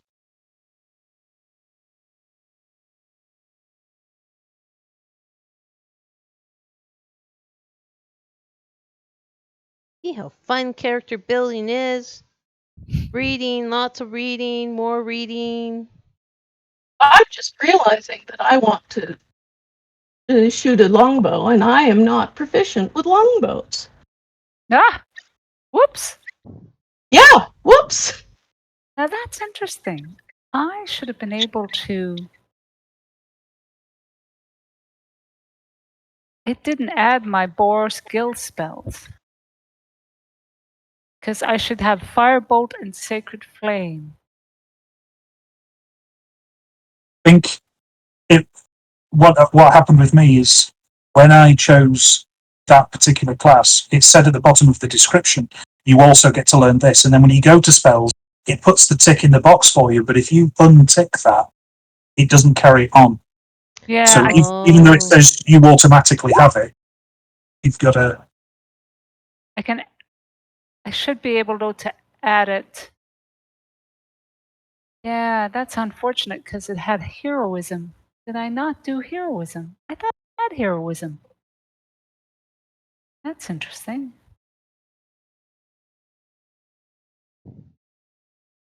I guess Oh, we're I tried seeing it. really that Yeah, once yeah, you yeah, pick yeah. it, you shouldn't go back and fuck around with it. Maybe. It's the lesson we're Maybe. learning here.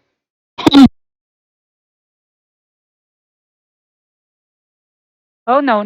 That's it. Oh, it did add. It didn't add my cantrips, but it. Let me copy and paste in or drag and drop. So I don't have much. You saved our 5th level characters, right, Vic? Yep. So Just yeah. I could copy it again and re-edit it. Yep, for sure. You should see a folder there under handouts that says PC 5th level. And they should be there. For some reason, when I duplicated it, I mean, it's duplicated some of you guys twice. So, yeah. So take it out, rename it to something else if you want. And I don't know why it's doing that. It's really quite odd. So you go into edit and you click on the duplicate button. That will put a duplicate at the bottom of your chat when you're in the handouts, or sorry, not chat, but in the handouts. And you'll see it right down there at the bottom. Just make sure you change the name.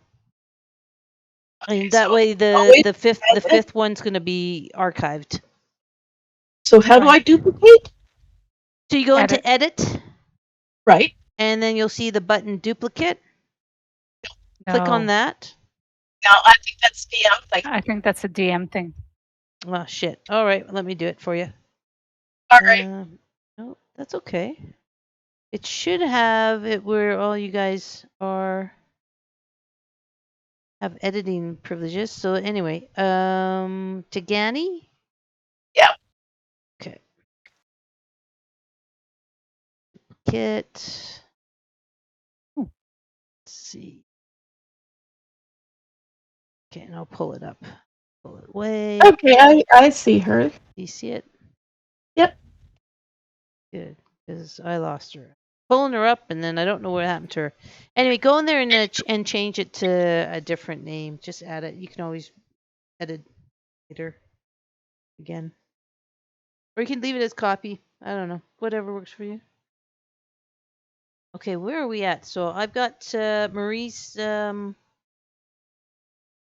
character up. But it's really pixely. Yes. Let me go. I'll try to see if I can get a better one. Sure, after I made that one. No, Yeah, I like it. I no, like it. It looks fine as a token because the token's Yeah. not super large. But it's up to you guys what you want No, to I'm do. happy with that. I'm happy with that. Right. And I'm gonna do.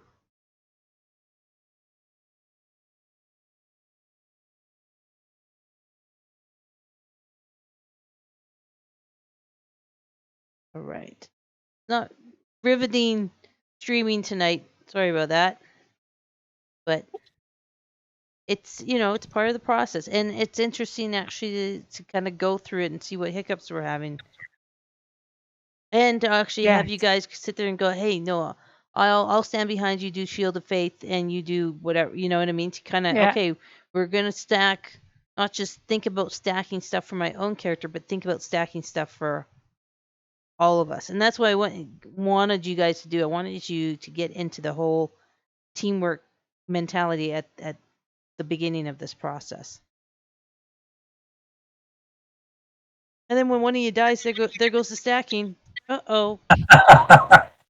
Oh, there goes that plan. Oh, well, that's kind of something you were used to. So, hey, so does that mean since Sora is messing tonight, we can just assign her the bard character? No, and we'll make her sing. I always like when people pick bards. Congratulations! You get to sing. You are It's a bird. Canadian Idol winner. Winner, chicken dinner. That's what happens when you don't come to character creation. And actually, I wonder if we should do that to her, just for fun. We could Make one up randomly for her? roll. We could randomly roll on a 1d12. I have actually made a chart, and whatever we roll, Yes. that's her character. That would be so funny. I like Oh that my one. god, that would be so funny. Oh, she might be mad, but that would be so funny. That would be hilarious. I feel like that would be really fun for like a one shot. Is we just everything's just by luck, and you could even have them pre-rolled and just be like, pick a number between 1 and 10. That is now your character. Yeah, I wonder. I wonder how Yeah, many no. people would just get pissed off at that though. But for a one shot, yeah, go for Maybe it. one shot would be fun. Yeah, like in a what do you call it, in a con or something like that. That'd be cool.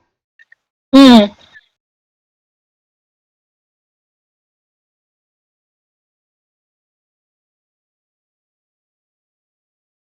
Okay, I've gone through. I'm just trying to pick a image and stuff. Boom. So you're at level 8? Yeah, I believe so.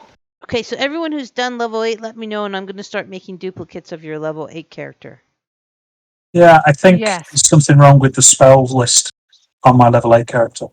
But I've finished it and I've applied it, but I'm going to fix it on the next time when we go up. Now, Well, go When fix I- it. Go fix it now. Okay, Go ahead and fix it now, because I don't want to duplicate something that's just busted, right? right, okay. So I can chose. Sorry, go Go ahead. ahead. Okay, so can I add my cantrips from the Boros Guild spell list? It didn't automatically add it. No, Well- that's what I'm doing with mine. Yeah. Yeah, sure. Okay, Just make sure cool. that you are adding, like, you have the proper amount of cantrips, right? That you're not It going won't let beyond me that. edit. Yeah. Yeah, it won't let me edit the spell list, so I'll have to do it. You take that as a copy, and then I'll fix it. No, I'm not wasting my time copying shitty things that aren't working. Okay. No. Well, it won't No. let me without going up a level. It won't let me change the spell list. Are you sure you can't just go back into the changer? Can you edit in if you go in, you should be able to Try no, it. you I tried it. add. Actually, on the spell list itself, or on the using Charactermancer. Right. Well, try both. Try spell list. That's probably easiest right off the bat. Yeah, I'll try spell list. So. Yeah, you can hit the plus button and add But you it just have to put it directly. in. Yeah, you have to copy it in. Yeah. It doesn't look it up. But if Okay. it's easier to go in by Charactermancer, because I personally enjoy the Charactermancer, you can click on Level Launch Charactermancer again and start. And let me just see if it will work for this dude. Come on, start. Do that. Start levels. And I don't think you just don't put in a level. Let's just see if it does spells. Come on, man. Don't jam up on me. Yeah, it's letting me add spells, move my spells around.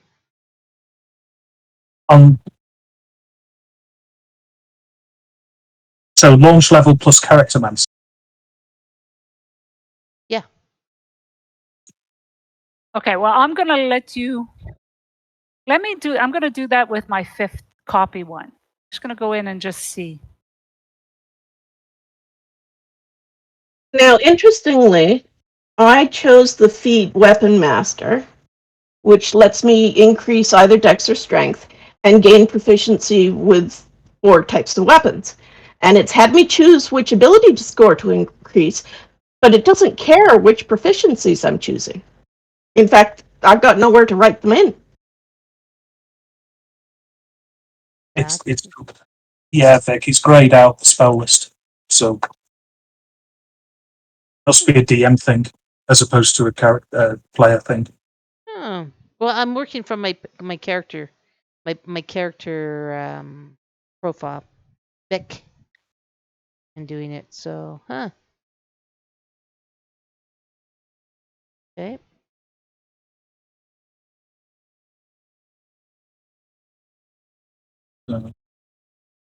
Just gonna cancel out the characters. Yeah, let me see if I can go into it then. Give me 2 seconds.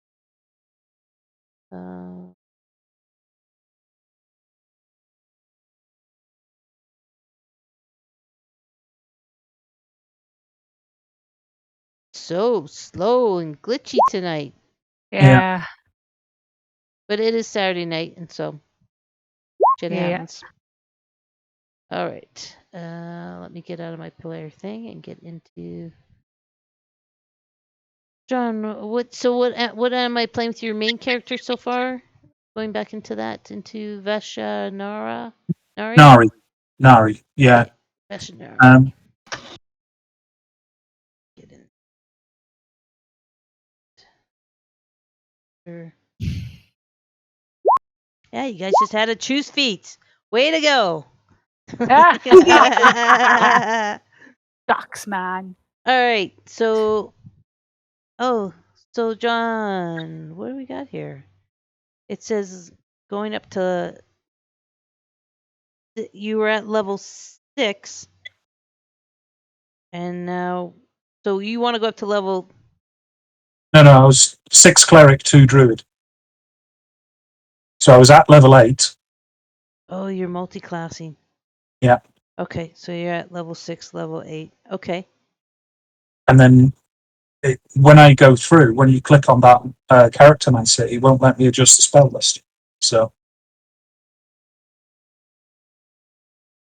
Yeah, and it won't let me do it either. So yeah. So you want me to ditch this one and you start over from the 5th one? Yeah, bin that. I'll start from the 5th and catch up. All right. Am I ever glad I archived these things? Woo! Yeah. Good for you. All I right. know. Wise beyond your years. Thank you.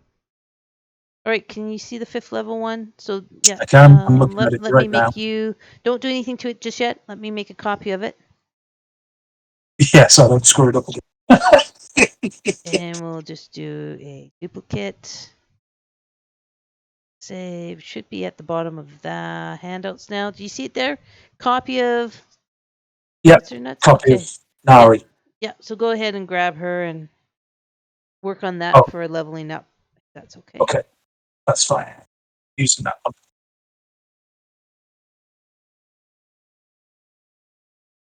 Right. Rock and roll. Uchiku. So here's a question I have for you. Oh God. Actually, you know what? No, let me do a bit of research. Hang on. Let me do a bit of research first. I just did a really creepy laugh. All right. All right. Gonna clip that one for the channel. Yeah. All right. So, or maybe this idea of stopping at 5th is screwing you guys up. Maybe if you actually did it all the way, did your level 1s, and then did it all the way up to level 8 at the start. But that would screw up a thing I was planning on doing to you guys later down the road. Oh. Uh-oh. That sounds like she's going to make us lose levels. Yeah, that's exactly what it sounds like. Yeah. So much for that surprise. Cat's out of the bag. Not Debbie. Debbie's sitting here saying, How's she get in there? So let me out of this bag, I'll rip your face off, human. Good old Deb. Okay, so Oh, if we got a cat 3 weeks ago. Oh, Oh, good. congratulations! His name is Finnegan, and he is mostly sweet, but also there's like 10% of like intense mind-numbing curiosity where you're just like, please stop trying to figure out how to overcome my barrier on this. But mostly he's pretty awesome. Congratulations. Fur babies are the Thank you. best.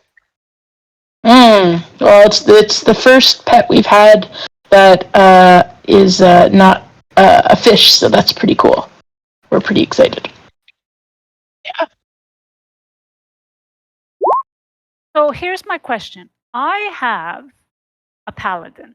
So, and I also have this, because I am from the Boros Legionnaire, Mhm. it allows me to have a couple of cantrips, availability of a couple of cantrips, a first level and a second, and first level, second level, third. Now the cantrips, there's nothing in my paladin says I can have a cantrip, but I should be able to take these cantrips. Should I? Well, they're racial, right? Well, they're your background cantrips. They're background cantrips. Yeah. So I'm just going to add those 2 cantrips to my spell list. Yeah. Okay. I'm happy to do that. Okay. Cool. It should have put it in for you when you did it at level 1. I know, and I didn't check. I don't actually. No, I did. It didn't have anything at level 1 for some reason. Hmm. And I've checked my old the 5th one, the one that you copied, and it didn't have it there as well. I think there might have been just a bit of there might not be a connection between because Forest Guild is it is Tasha? Cauldron of Tasha? No, it's Ravnica. Ravnica. All right. Yeah. So maybe there's no connect. Maybe anyway. So I'm quite happy just to add because it'll be easy enough for me to look it up and go from there. I can do it. I can. Okay, so Tagani Wild Grace redone Mm-hmm. is the thing that I took that was your copy and then re-leveled to level 8 with the feat instead of the ability scores. Okay. You remember how you copied one? Yeah, but for some reason, I had copied it, and now we have 2 that are redone. That's Instead fun. of Yeah, I see Tagani that. 5th. One's 8. Both are 8. How's that work? I don't know. It's just like when I did I've got 2 Laszlos. When I only copied it once. It's just a shit show. And Tagani Wild Grace under PC is also 8.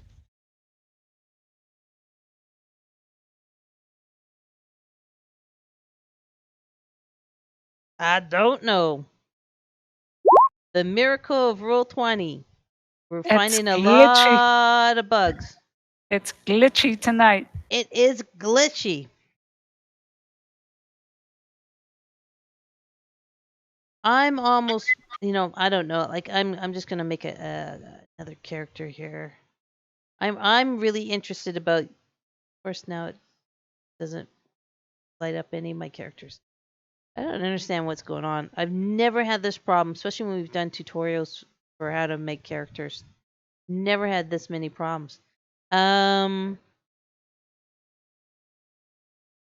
Debbie, not now, sweetie. Yeah, I know. Life sucks. So I'm just making a new character. I'm kind of just want to I just want to try doing what you did with your character, D-Hag. So you Okay. chose. Just walk me through what you chose. What was your race? So Goliath. Do you remember which one? BG1 or EGTW? It was the I think it was the Or middle one. ROF? No, it wasn't the one with the it wasn't the one with the mountain seat. Wonder if it's. Can you go in and does it say? Yep, I'll just double check. Hang on.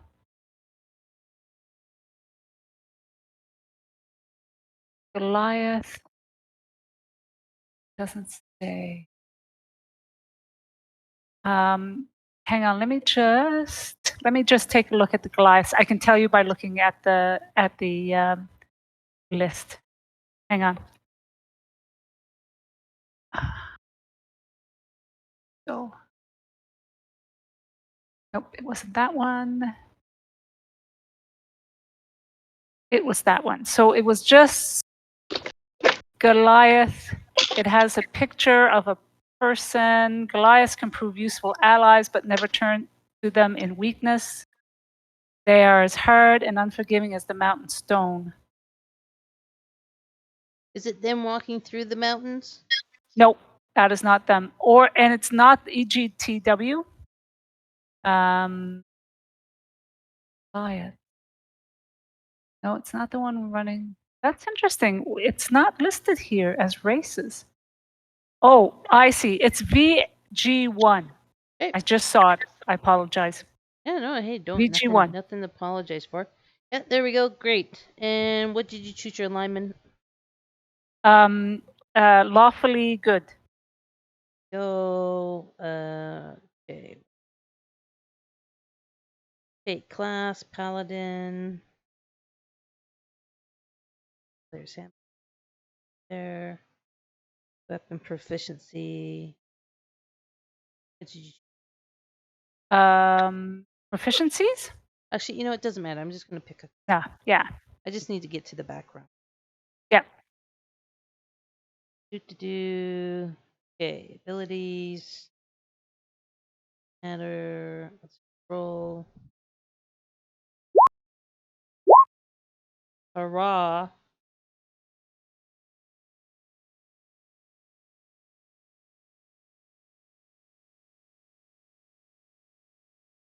No, just kidding. Just kidding.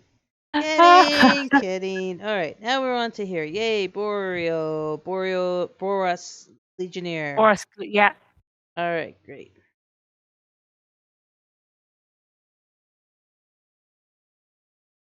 I think the matters. Game that doesn't matter. Here, by Minotaur. Personality. Boom, boom. This all doesn't. Boom. But I just like pressing the button and hearing a little ding dong.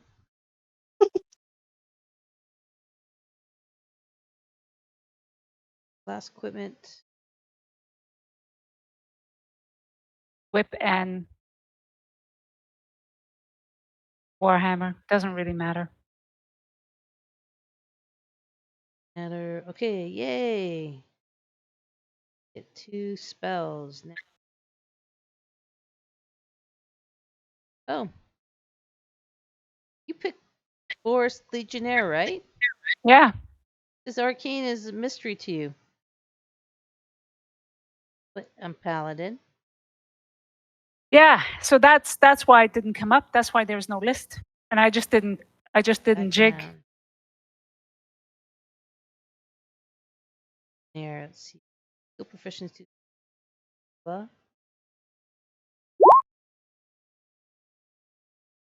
Prerequisite spellcasting or pack a magic class. But you Well, Is it because you don't get magic class? unless you don't get your spell casting ability until you've gone further up? Right? Is Paladin, do you get spells at the first level of your Paladin? No. So I think that's what happened is because the spell thing has to be, you have to have spell casting ability, and you don't get that at your first level, you get it at your next level. That's maybe why it didn't clue in at that level. Yeah. Maybe. Yeah. Well, it makes sense because it's telling you right there. At level 1, Paladin is not a spell casting. Yeah. Okay. So changes. I'm just going to take it up to level 2 and see what happens. Yep. Fun. This is not starting not to be fun. Kidding. Just kidding. It's Okay. so fun. I'm just fun. adding my. Can always start this again. Yeah. Well, we could. I mean, we're working out the things. We could just start at do level 1 and then just go right up to level 10. Maybe. Because, I mean, and then I'll just delete all these freaking character sheets. Gosh, and it's 8:30 already.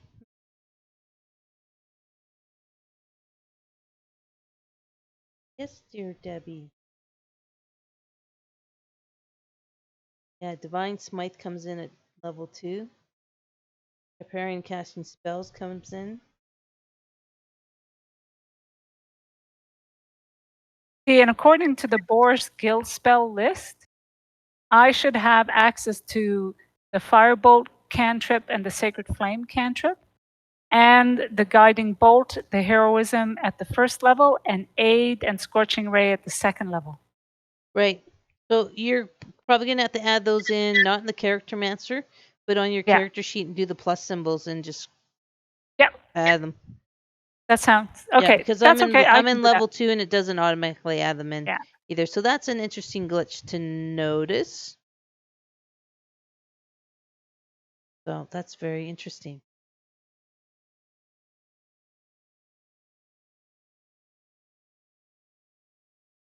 Yeah, it's easy enough for me to just do the plus copy symbol, and paste. Yeah. Put them in there.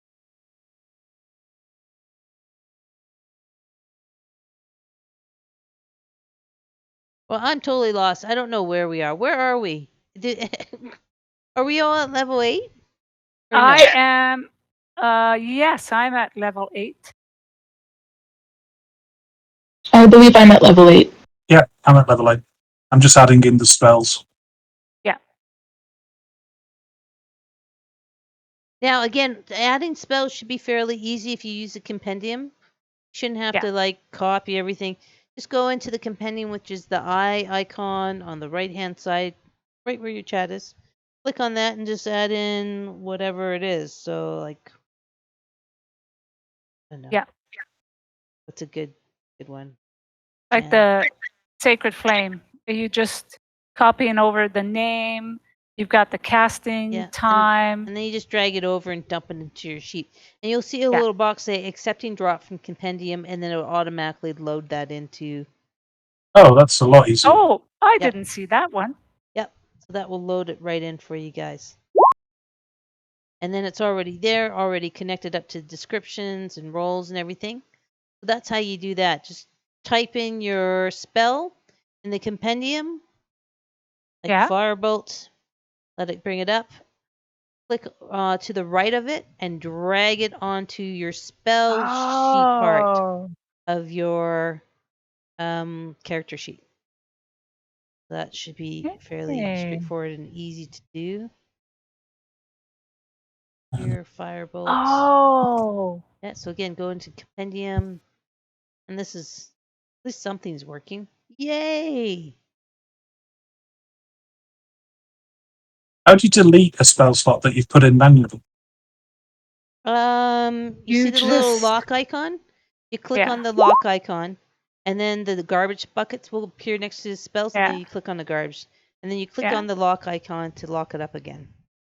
Oh, okay. Thank you. No problem. So I just there it is. There. Oh, that is so much simpler. Okay. Well, hopefully it's working. Right. Anybody else? Where are we at? Have we fixed a lot of these problems? I'm looking at your character sheets going, oh man. Are we all level 8s? And then I'm scared to actually do anything to them as far as duplicating. You can duplicate mine. Okay, so is everybody under the PC folder? Level 8. Let me check. Anyone still doing stuff to it? So you don't want me to dink No, around with it? I've closed it and I'm doing something to mine right now. All right. Okay, the Tagani Wildgrace that's in the PC folder is the wrong one. In the PC 5th folder, there's Tagani Wildgrace redone, which appears to be 2 copies of the exact same thing. That's the level 8 character sheet. That's right. Okay. So the redone lady.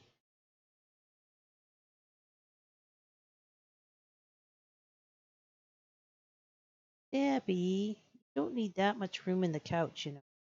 Seriously.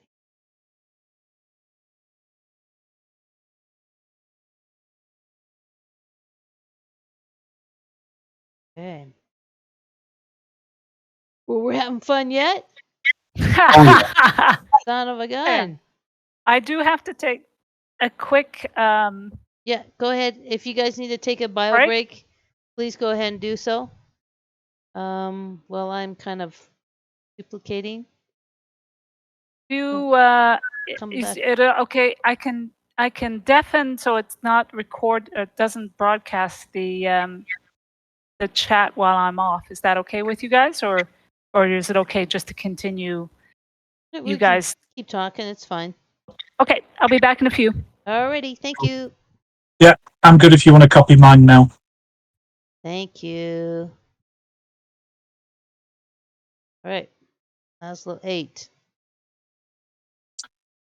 Question for you though, Vic. Yeah.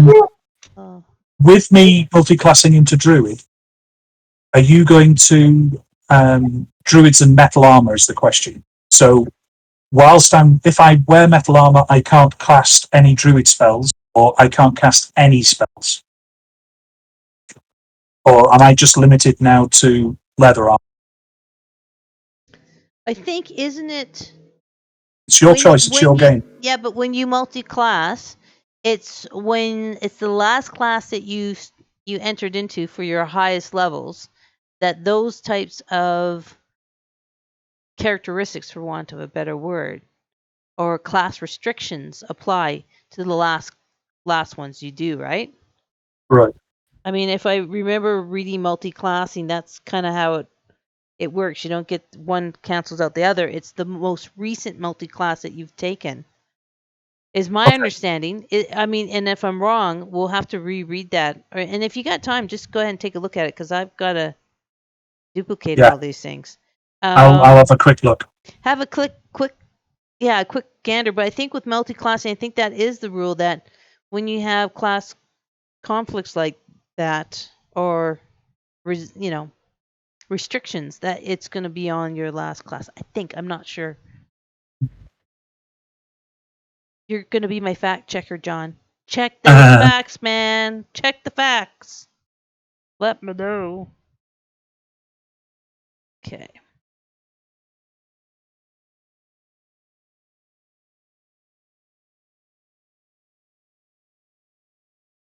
What's up?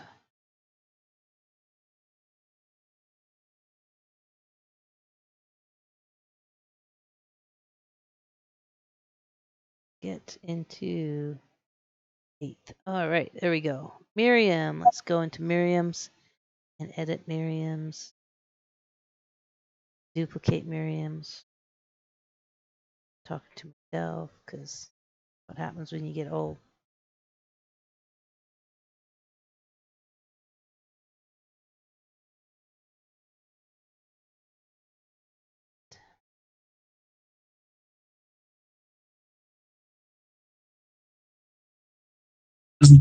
It doesn't say anything about it.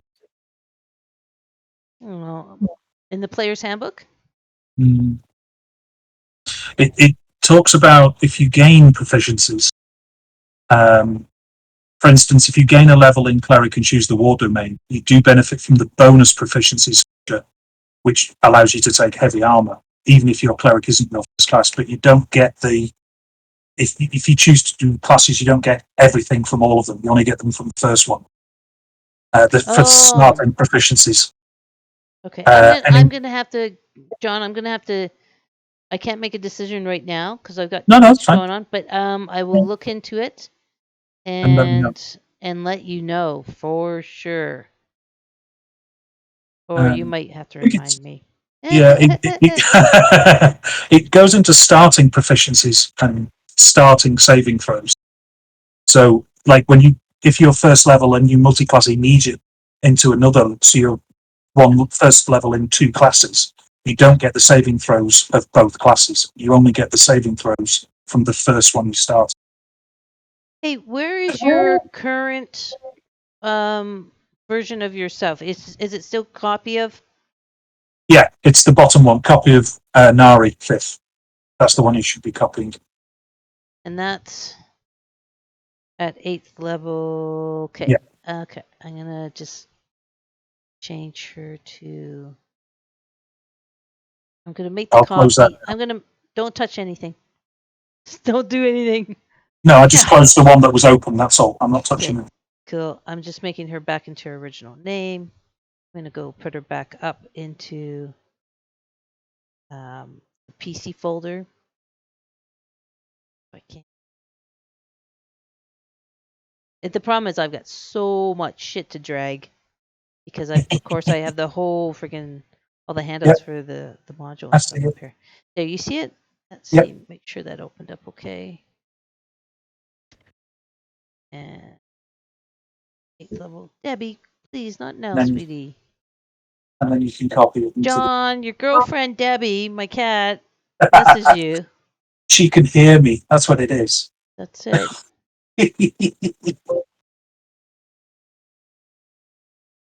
Yes, it's John. He's okay. He messaged you. Don't worry. There you go. You have any cats or anything in your new place, John? No.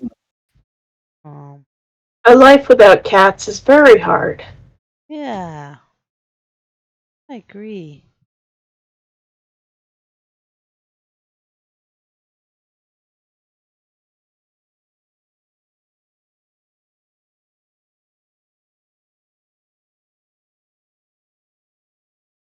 Okay. Now I think I have everybody at 8th level with their 8th level character. I hope I haven't screwed up anybody. But so we're leaving the ones in the folders named PC 8th and PC 5th alone, and we're just using the ones from the folder PC, right? To upgrade again? Yeah. Okay. Yeah. So, so when you get a chance, open up your PC folder that just should have your name with no number attached to it. Cool. And open that up, and then we'll go ahead and we'll level up to level 10. So before we do that, I just have one quick question. It's always one quick question. So I added the cantrips. So this is the wording. So it says for you, the spells on the Boris Guild spells table are added to the spell list of your spellcasting class. So it's not that it's added in addition to the spells I've already chosen. Oh, is it in your feats? Yeah. Would it be in no, this is the background, right? So it wouldn't be in the feet. No, I mean on the right-hand column of your character sheet. On the main page? On your... Let's call it up. I'm sorry, I'm just looking at your character sheet.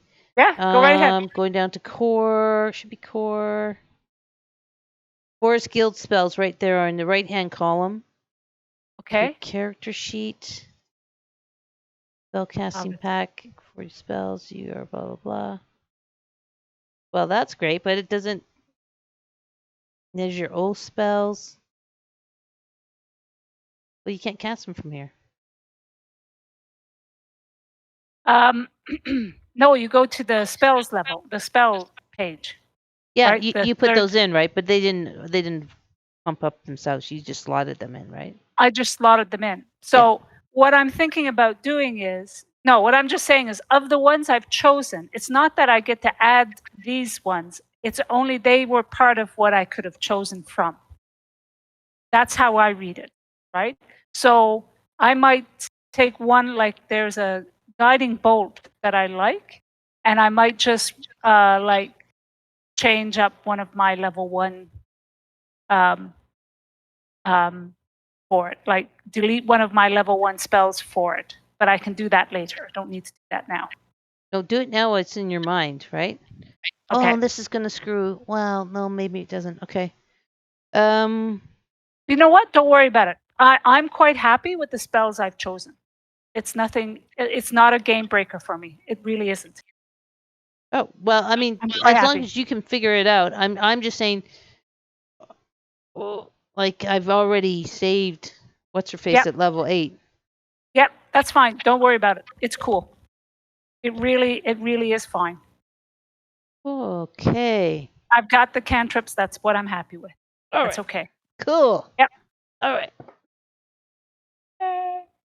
All right. So I guess I'm hoping I'm checking in with all you guys that we're all our level 8s are all in the can. We're happy because I already duplicated them, so I thought they were in the can. My cat's getting excited. She thinks I'm getting up to give her more food, but I'm not. Turning on the light.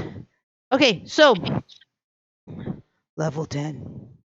Okay, now under PC, there is Tagani Wild Grace redone, Okay. which I can't open. Son of a bitch. Okay. You might. I can reopen it, and you're at level 8. Refresh your browser then, because I can reopen it myself. That's what I'm doing. But I think it's the wrong one because it's the one with 48 hit points, not 43.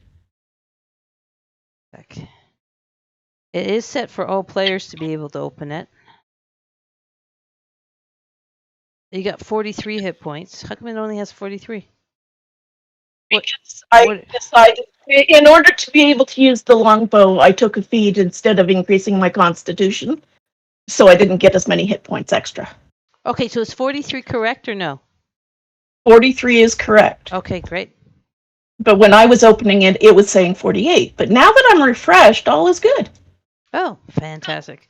Refresh is our number one answer. Remember when I worked at the university computer lab and I had no knowledge of computers and I asked my boss, well, I don't know how to fix any of these problems. He goes, just tell them to restart.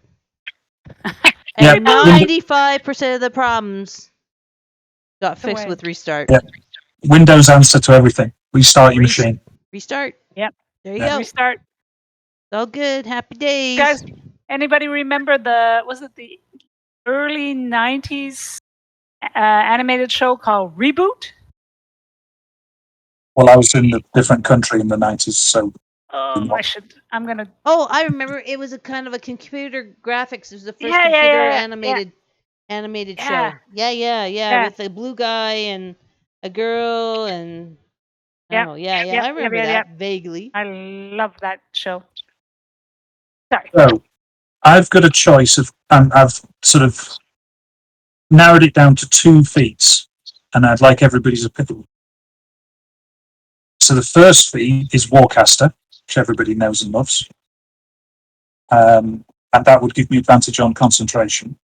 So I'd be able to be better prepared to keep my concentration spells up. And the second one is Healer, which allows me to heal without casting spell slots. Wow. You can only do it once. Oh. Yeah, you can only do it once per short rest or once per long rest. You know, you need to take a rest before that person can be sort of bandaged in the same way.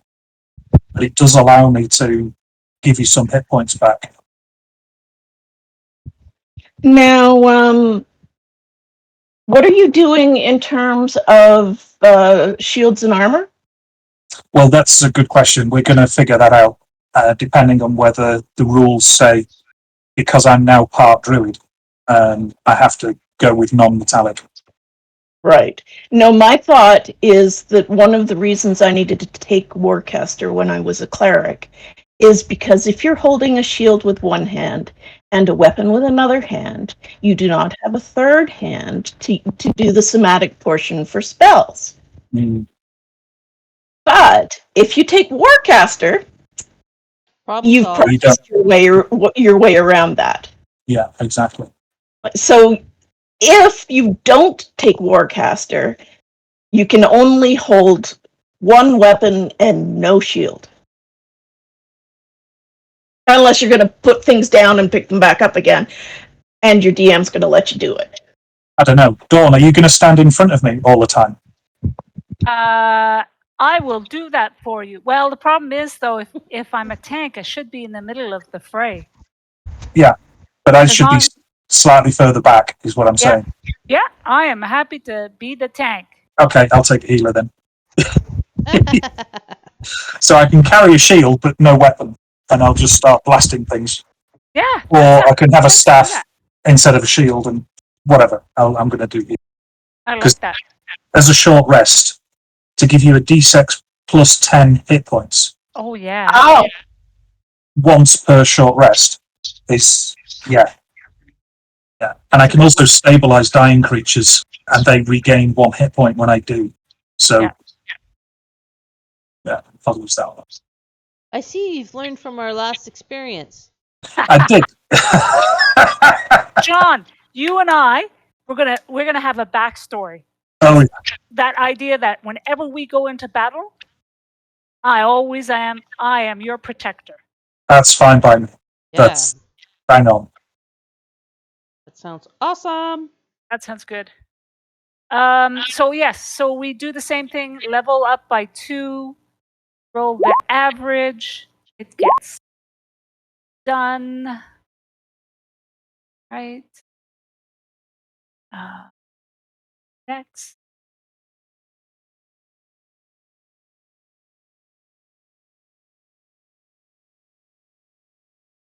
At the 9th level, you add haste and protection from energy to your oath spell list.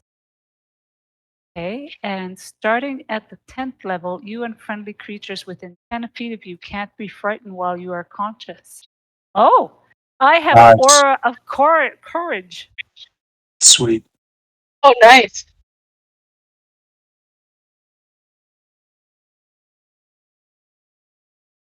Now I just got to make sure. Haste. Okay, so, oh, finally, I get cantrips. No, here it is. You can add 7 new spells. All right. Hot So damn. You guys have So- arsenals now. let me take a look at what those spells are for us. 3rd level, I can do Beacon of Hope and Blinding Smite. Is Blinding Smite? Oh, so does add it. Okay, that's good. Blinding Smite. it blinds them. One If- bonus what they action. say. The next time you hit a creature with a melee weapon attack during the spell's duration, your weapon flares with bright light and the attack deals an extra 3d8 radiant damage to the target. Oh, I like that. All right. Also, Crusaders Mantle. Holy power radiates from you in an aura with a 30-foot radius, awakening boldness in friendly creatures. Until the spell ends, the aura moves with you, centered on you. While in the aura, each non-hostile creature in the aura, including you, deals an extra 1d4 radiant damage when it hits with a weapon attack. That one.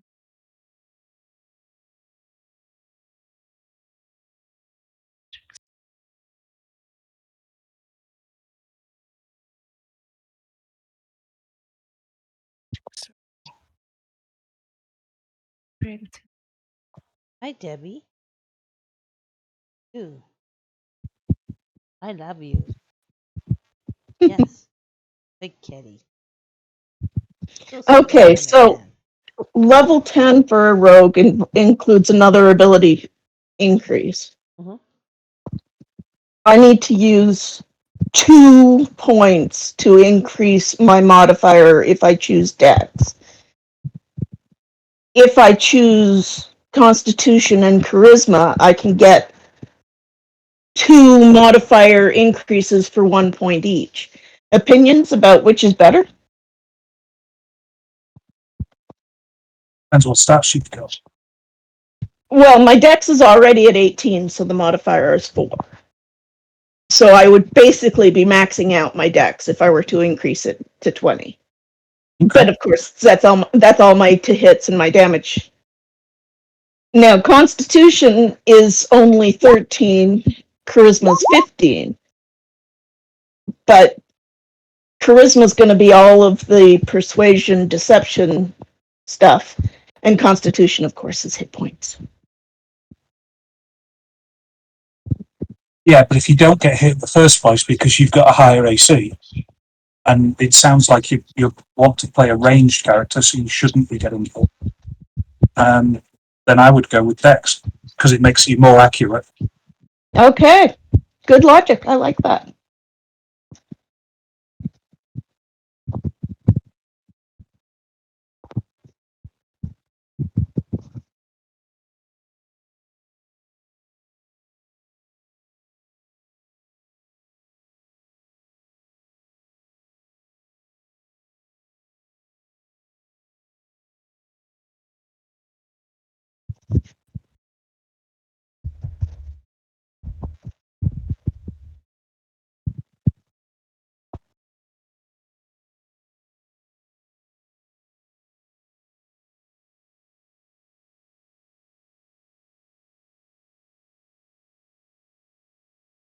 Right.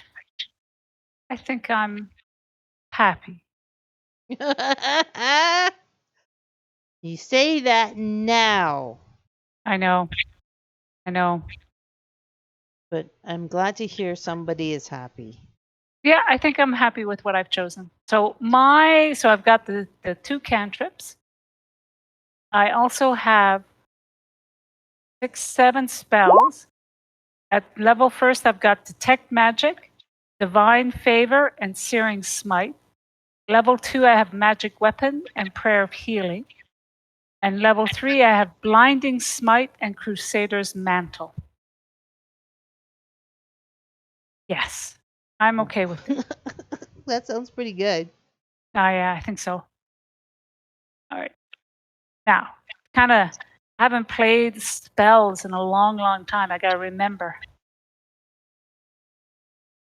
to make use of them. Okay,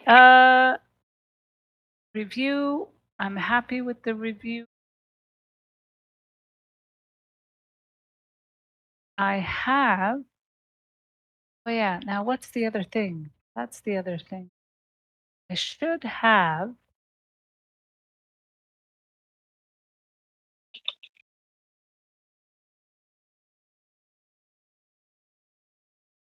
Write that down. I did. Damn it. Features. You've gained these class features: Aura of Courage, Aura of Protection, Divine Sense increase, Lay of Hands increase, Oath of Glory, spells, and spells. Okay. I think this all works. Just go back. Yes, Oath spells, Aura of Courage. That is part of my review. Oath spells, Aura of Courage. Okay.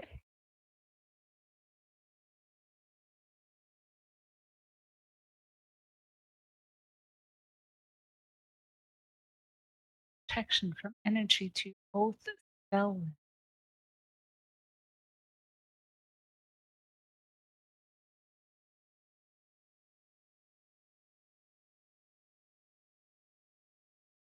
Anybody have Revivify? Yep. Okay. I thought it might be useful. Not that I'm Yes. saying everybody's going to die, but You don't have to. The DM already did.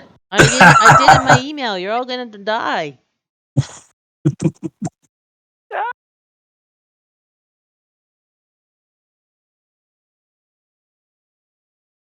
I think when John and I were chit chatting about, oh, what should we do next, and we were chit chatting about, oh, maybe I should make you guys do 3 characters, and that way we have some in our back pocket.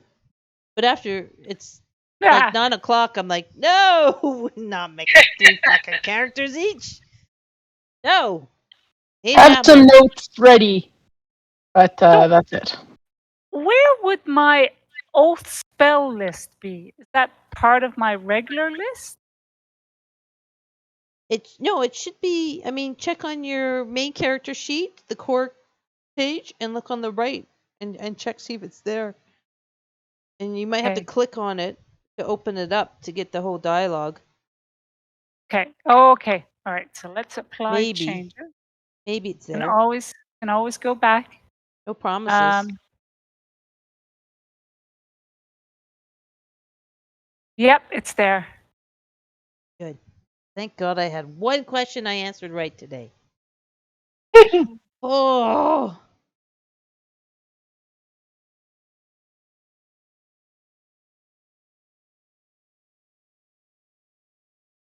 Now, when everybody is done at 10, let me know. I am done at 10. You are done at 10. All right. Well, let's look at. Let's start thinking about equipment. And let's see. Trying to see what has a good thing. Care about that. We don't care about that. Page. Sorry, I'm just trying to find a decent equipment list page. You might already have it on Roll20. Or sorry, D&D Beyond. Find the odds and ends. So we got to talk about armor and equipment. I think you guys just have your base armor and base equipment right now, right? Mm-hmm. Yeah. I've been sort of adding a couple things to the equipment that I would add. For instance, when I got the proficiency with a disguise kit, I put a disguise kit in my equipment because if I was proficient with it, I would probably carry one. Yeah, that makes sense. And that's totally fine. So as long as we're not adding like 800 gold piece pearls. Okay, there is the link in the chat, everybody, for the equipments page for Roll20. I'll take a look there. But that sort of thing, like what Lynn just did, your character makes sense, right? If you have proficiency in Thieves' Tools, add Thieves' Tools. Also, since I'm a gnome, a forest gnome, I know a cantrip which has a material component. So I put 10 bits of fleece in my equipment list, and I figured you wouldn't mind. Well, no, that's something like that I'd probably have you roll for. Like lodestones, right? Okay. Sorry, I just figured that bits of fleece was Fleece, or are you talking pretty. lodestones for? No. Sheep, the wool from a sheep. Oh, okay. Well, that's fine. That's cool. Yeah, they're like Are pretty you much doing free. Are you doing component pouch?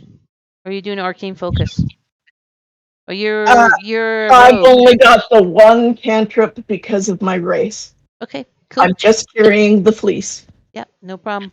Sorry, you got to realize you guys are concentrating on one character. I'm concentrating on a hell of a lot more than just your one character, right? I realize that. So I'm just trying to think about John's question about multi-classing his cleric with the druid and his armor stuff. I'm trying to figure that out, actually.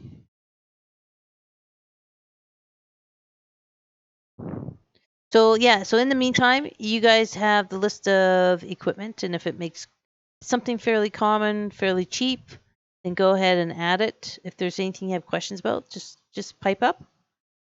Obviously, beware of weight and your carrying capacity. So if you're gonna be one of those hoarders, that could bite you in the ass down the road, right?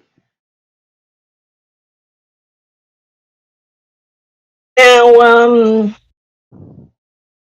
my starting equipment and armor. Is that what we're starting with? I'm trying to let me figure out the armor question for John first, which is what I'm researching right now, and then I'll get back to you guys in a second about armor and weapons. But I want you to do equipment first. Shit in your backpack.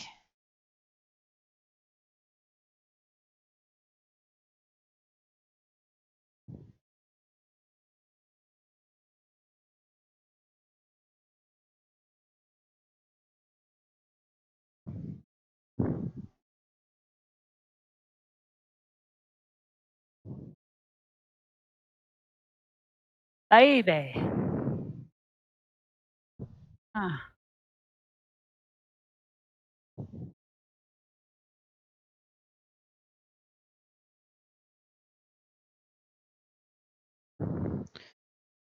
So John, I'm just reading this kind of discussion on D&D Beyond forums, which is kind of interesting. I'm going to pop it in.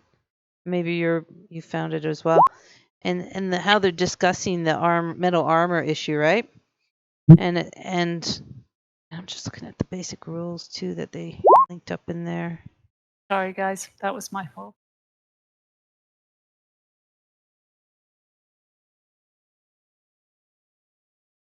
Light armor, medium armor, shields. Druids will not wear armor or use shields made of metal. And it's funny, this discussion that people were talking about, it says will not wear or use shields of metal. It doesn't say they can't. It is literally a social taboo that has been kept since 1976, not an actual rule. It's fluff and not a rule. Gets covered here. Oh, it looks like they have another article. Let's see what it says here. Rules Answers 2016. What happens if a druid wears metal armor? Answer. The Druid explodes. Druid explodes. Well, not necessarily. It's hit by lightning. Yeah. Druids have a taboo against wearing metal armor and wearing a metal shield. The taboo has been part of the class story since the class first appeared in Eldritch Wizardry in 1976 in the original Player's Handbook in 1978. Wow, this is tradition at its finest. The idea is that druids prefer to be protected by animal skins, wood, and other natural materials. Metal's sort of natural. They aren't the worked metal that is associated with civilization. Oh, okay, I get it. Snobbery. Druids don't lack the ability to wear metal armor. They choose not to wear it. This choice is part of their identity as a mystic order. Think of it in terms of vegetarian can eat meat, but a vegetarian chooses not to eat meat. Okay, so your druid typically wears blah blah blah. Okay, so hey, John, let's see if you follow in the tradition. We'll just have you do a roll on it. Where's your character sheet? I'm done, by the way. Yeah. I like it when you're done. Let me look at your character sheet. I need a picture for it. You need to upload a picture. Yeah, I tried putting it onto the character sheet and it wouldn't take. So. What the hell, John? Email it to me. All right. All right. So let's see. What could we have you roll? It would be really fun for you to roll. Wow, look at that. Insight 9. Medicine 9. Oh, you have a 2 in religion. You're not that pious. Or knowledgeable, maybe. That's just it. Yeah, I'm less to do with organized religion and more about the stars. Stars. That's why I took Arcana instead. Mm-hmm.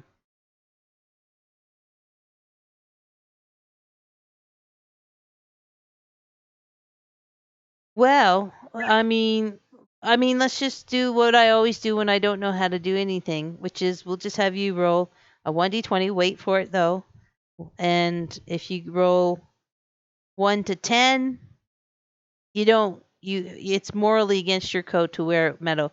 If you roll 11 to 20, it's totally fine with you, and metal's back on the menu, baby. Is that okay with you? That's fine by me. You ready? Yep, let's give her. Yep.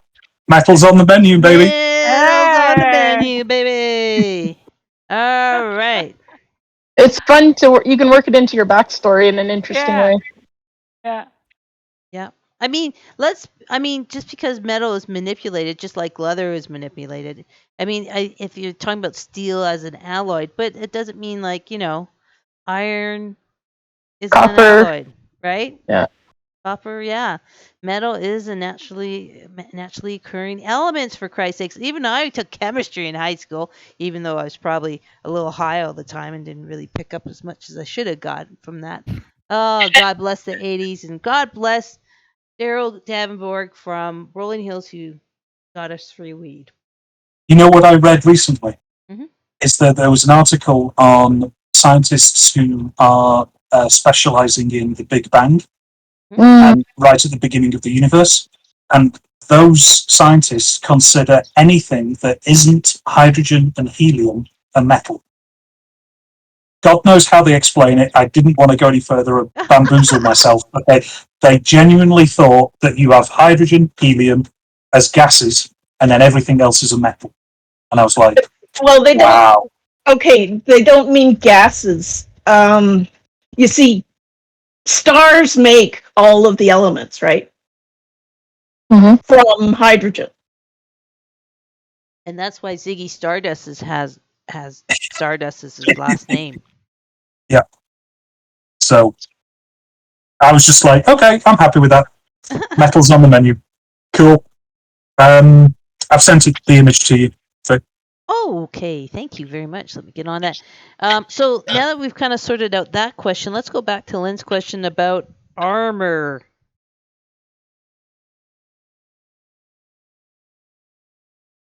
Hello? So I would assume that by level 5, we would have something that we wanted. Not necessarily a blue item, but studded leather instead of pure leather armor, longbow instead of a short bow. Right. John, did you send it to my Vixter account?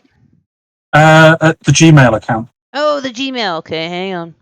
And just so if anybody really needs to know, don't send shit to me to Gmail because that's where I put all that crappy stuff. Send it to the Rocket Mail is where I'll actually see it and pay attention to it. Okay, sorry. Oh, that's a cool picture. You like that? Oh, I like it. That's cool. Okay, I'm gonna drag this down. All right, so back to let's see what Lynn was saying. Something more than just your basic stuff, which makes sense. You're level 10. Let's go through everybody. So let's start with you, Lynn. What did you want as far as armor? Studded leather, not leather. Studded leather, not leather. Leather. That's fine. Go for it. Is it red leather or yellow leather? Yeah. Yeah. Well, I've got red Or- hair. It's got to be green leather. Glow in the dark. Glow in the dark leather. All right. And I want a longbow instead of a short bow. Okay. That's really all the differences that there are. Okay, that sounds like perfectly reasonable upgrade. Make sure we are going to be tracking your arrows and shit. So make sure that you put like not a bajillion arrows, but something reasonable for you to carry because we will be tracking it.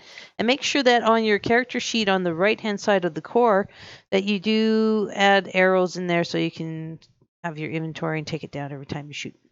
Okay? Yes, this is a different kind of campaign because usually I don't give a shit about that sort of stuff. But what can I say? If you guys are gonna be all this stacking all your shit and doing all these feats and multi-classing, god damn it, you're gonna have to watch your arrows now. DM needs Look what you did. needs something. I need something to keep me like hoping they'll run out of arrows and then I'll have a fighting chance. Because we've got to 10th level, what kind of magic items are we gonna have? Like, Oh, I knew you were gonna say that. I knew that because I remember with the Warhammer, you want all this magical stuff. well, I'm just asking, what is it? Because we will have been adventuring for a while. Is it safe to say that we would have got some stuff, or are you going to randomize it, or do we get to choose? Or I'm making your token right now, so I'm gonna use that as an excuse to buy a little bit of time and think about it. And think about it. Okay. Think about it. Upload your dude to your thing. No, that's pretty reasonable. Level 10. I just think you guys are so already I think I. Let me think. I'm thinking about it.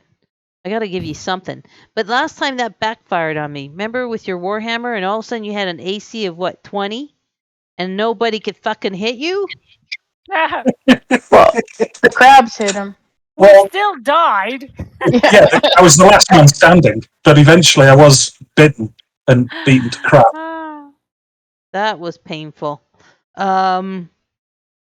So let me just sorry, I just want to get your token up, and then give you my full attention.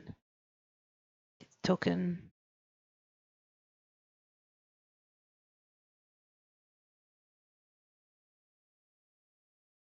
Can each of you guys, just on that note, just kind of call out what your AC is right now?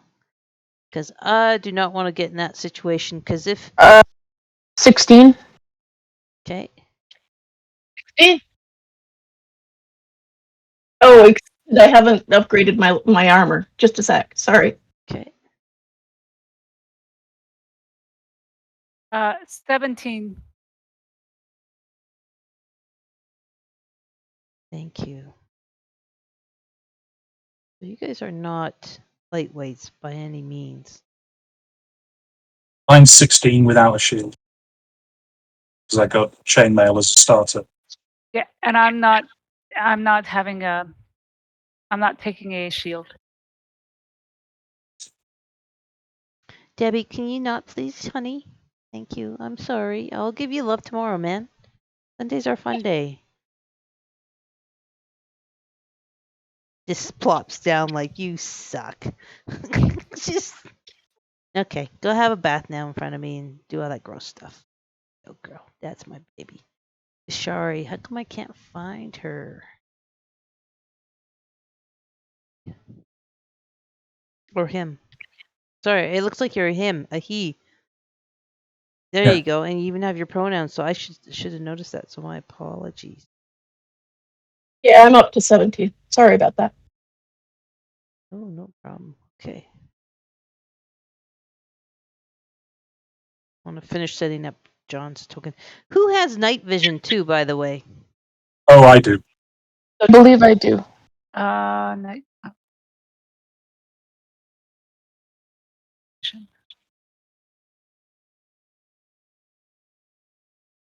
Doesn't say. What's your race again? Goliath. Probably not. Just do a quick Google search. Yeah. If it doesn't say, the answer is probably not. So, John, you have that weird night vision stuff, right? Yep, I do. Okay, and so what did you say? That's like 300 feet? 300 feet. Holy Shazam! Okay, just because I'm asking because I want to set up your tokens for dynamic lighting. So I'm sorry, Lynn, what's your character? Yes, no, night vision? What do you think? Yes, she has night vision. Thank you. So that's going to be normal at 60 feet. Yes. If not, just shout it out. Laszlo. I believe I do. Just grab it here. Sorry. Mouse just decided to die, so just using the touchpad. Poorly. Okay. See, it's so hard switching from your druid because now you're Yeah. doing poor touching instead of awkward touching. That's it, exactly. Dark vision, see within dim light 60 feet. All right, there we go. Great. Got you set up. And okay, what about sorry, C-Hag, what did you come up with? Yes, no, No. maybe? No, No. Goliaths do not have dark vision, All right. No. I think. That's okay. You have a friend in the cleric that will just touch you and bazinga. Yeah. Bazinga. Exactly. You can And see you've been clearly. adventuring together for years, so you've gotten used to that.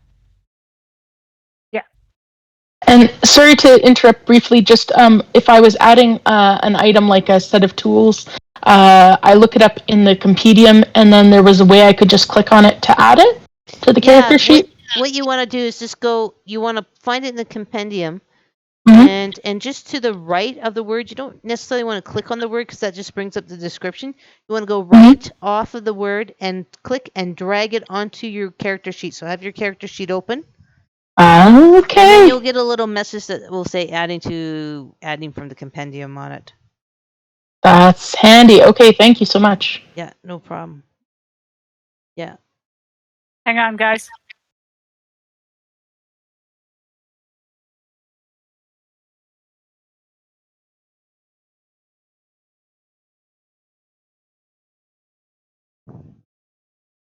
I'm hanging on. What am I hanging on to?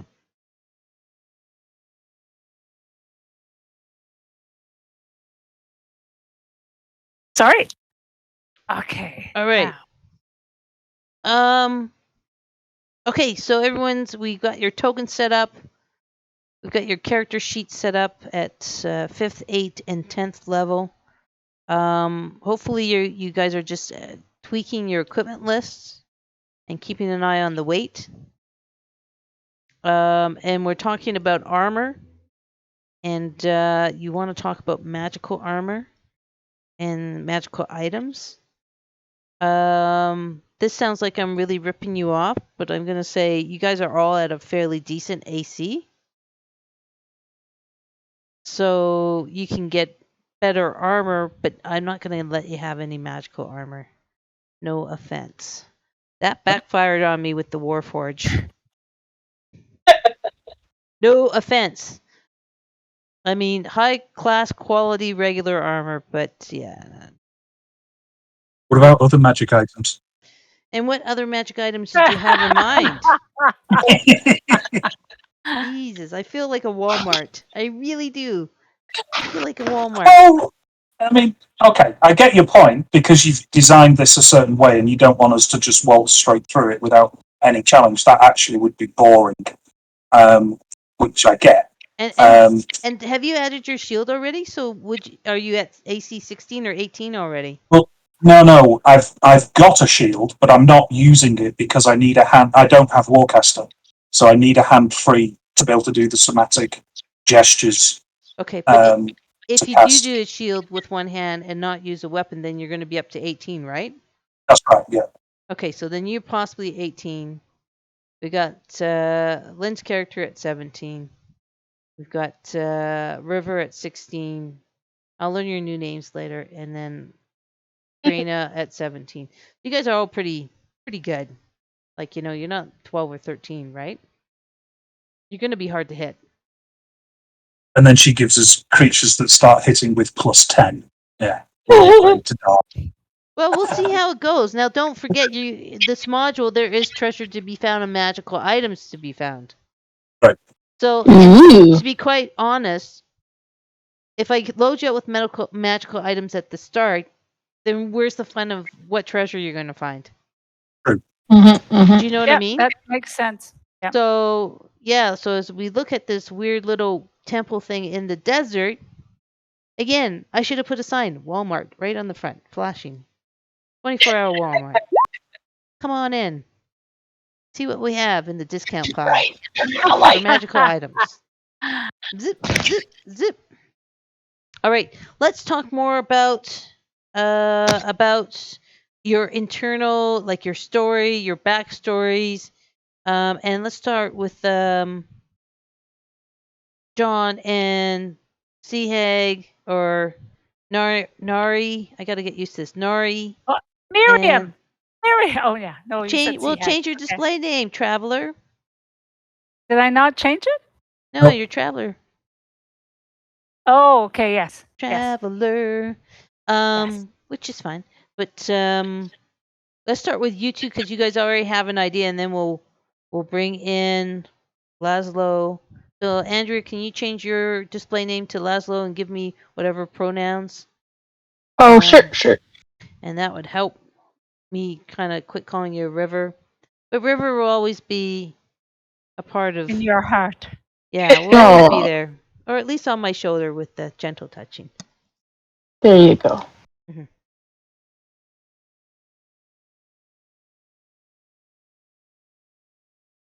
Or would it be more helpful to give you guys a little bit of exposition? Maybe. For what I'm changing, I'm trying to change the token, is it? No, you're going into your own settings, my settings, and right at the top, your display name. And you're going to go Aha. Gotcha. and put your pronouns if you don't, or your character's pronouns, please, if you Okay. don't mind. Just to check, Vic, I've got the default gold that I got with my background. That's correct? Yeah, you guys got your default gold. Will you need it where you're going? You're not going to be able to spend it where you're going. I lied. It's not a Walmart in the desert. I'm totally lying. Ain't having it. Volcano. That's it. So, I mean, I can give you some exposition, which may help you guys decide. And I'm totally stealing this from a book. And so, if one of you guys can guess the book I'm reading right now and where I'm stealing it from, that would be really fun and interesting. And I might give you a reward for guessing the book. Okay, is that okay? And then you guys can kind of figure out. Sure. Or maybe I'll just throw it all in. All right. So essentially, you are in a world with different continents. There's sea travel. There's been rumors coming from a southern continent that a great power has arose, and in the southern continent, the culture is a little bit different. And we'll just say you guys are from a continent where it's typical D&D fantasy, cultural, political, blah blah blah, right? City states with a monarchy, with aristocracy, that sort of thing. Okay, typical Forgotten Realms kind of social structure. In the southern continent that we're talking about, it is more like, again, to a certain extent, the same city states, ruled by an aristocracy, but they don't have standing armies. Instead, they have a huge culture of mercenary armies with a very strict code of mercenary conduct, right? And how wars are fought. Now, in this particular content of the very southern part, a power began to rise. And this power was called the Emerald Queen and her hordes. And she began a campaign of conquest, working her way up from the very south of the continent up one city state at a time. And they would have a thing where they would come, surround a city, and just, battle. And at most, when she would conquer the city, she would tell the mercenaries, you have 1 day's grace to run off, or you can join my horde and serve. But if we catch you after that 1 day, you're going to be mutilated, killed, and all kinds of bad things happening to you. So quite a brutal approach to warfare that this continent hasn't seen. So she's been doing at least 15 years of conquest, working her way, eating up this whole entire continent. And your people, for want of another word, your queen, let's make it a queen because women need more empowerment in this game. All right. Yes. Yes. So your queen, or your queen, has had intelligence agents monitoring this situation for the last 15 years. And your magic users and oracles have foreseen that if this Emerald Empress, as she likes to call herself, or Emerald Queen, let's call her Emerald Empress. I can keep that straight. You got the Queen, they got the Empress. Like it's like mud wrestling on kind of weird Florida television channel in a really not good way. Okay. Anyway, never mind. Okay. So the intelligence has that this Emerald Empress has a ton of dark magic around her. And it's foreshadowed that if they manage to conquer this continent in its entirety, the next goal will be to come to your continent. We can say it's Forgotten Realms or whatever, right?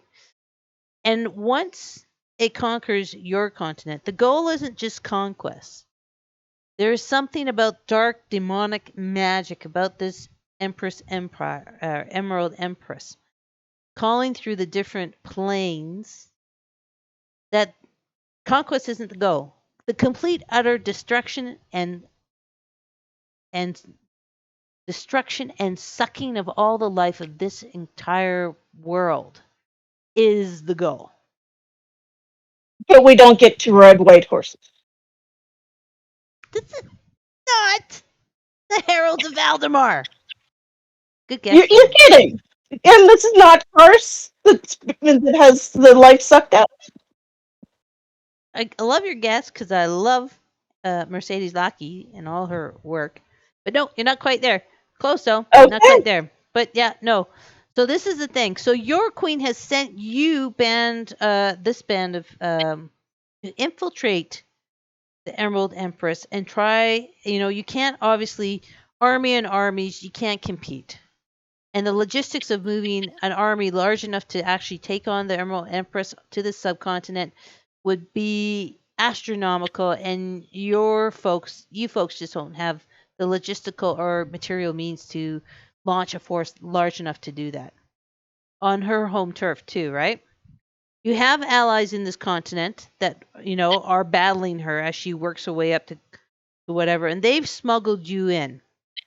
Right? So they've smuggled you in and gotten you to essentially what is the back door of the Emerald Empress headquarters. And so your challenge will be to get inside without being caught by any of her forces and see if you can disrupt, destroy her plans, and save the world. That's kind of the premise. Interesting. Yeah. And we're not carrying a teleport lodestone that'll get us home in a hurry. Well, you may have been, but who knows? There's probably, for getting up to level 10, there's probably a whole bunch of backstories where you're either shipwrecked, chased by other enemies, had your pack animals stolen, all kinds of weird shit, and you have what you have. Okay. Because it has been a journey for you to cross this entire subcontinent, right? And lots of shit has happened to you to justify a level 10. So, you have what you have. You can think of any kind of weird shit that could have happened to you to get you before this entranceway with your guide. There's your guide, dude. Here is your guide. You started out, and how about this? You started out with 70, and it's only you four in the guide. And the guide's like, I'm not going in there. I'm not going in there. I got you here. I'm not going in there. Good luck. See you later. Adios. Where's my gold? See. I'll wait 2 days if you're not back. Adios. Okay, so that kind of gives you a little bit of like, wow, there's 7 to start with, 70 to start off with. And it's just you four. And you're looking at each other going, oh, why don't we have a bard? We're going to find her inside. She's already gotten in. We'll be okay if we had a bard. Anyway, so that's the background. So as far as your group, your synergy, your backstories together, I'll leave that up to you guys to flesh out and create.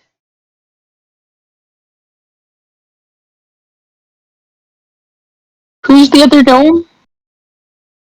Tagani is a gnome. Tagani? Okay, I am as well. I don't know if there's any,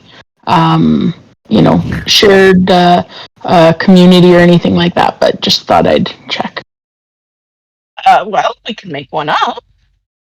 John, what are you again? Me, I'm a Kalashtar, so I appear human. They're human. I like it. 2 gnomes, a Goliath, and a one that appears human. And we're trying to sneak into the palace. This is going to be good. But there's mercenaries. I mean, obviously, gnomes are very intimidating. Well known for our mercenary traits. True. Alright. And we have no magic items. Not We yet. lost them in the desert. Lost them in the desert. Can I have 3 vials of holy water? Sure.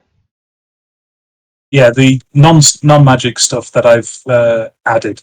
Like, I've added a couple of healers kits, a sprig of mistletoe, and an extra water skin. That's all.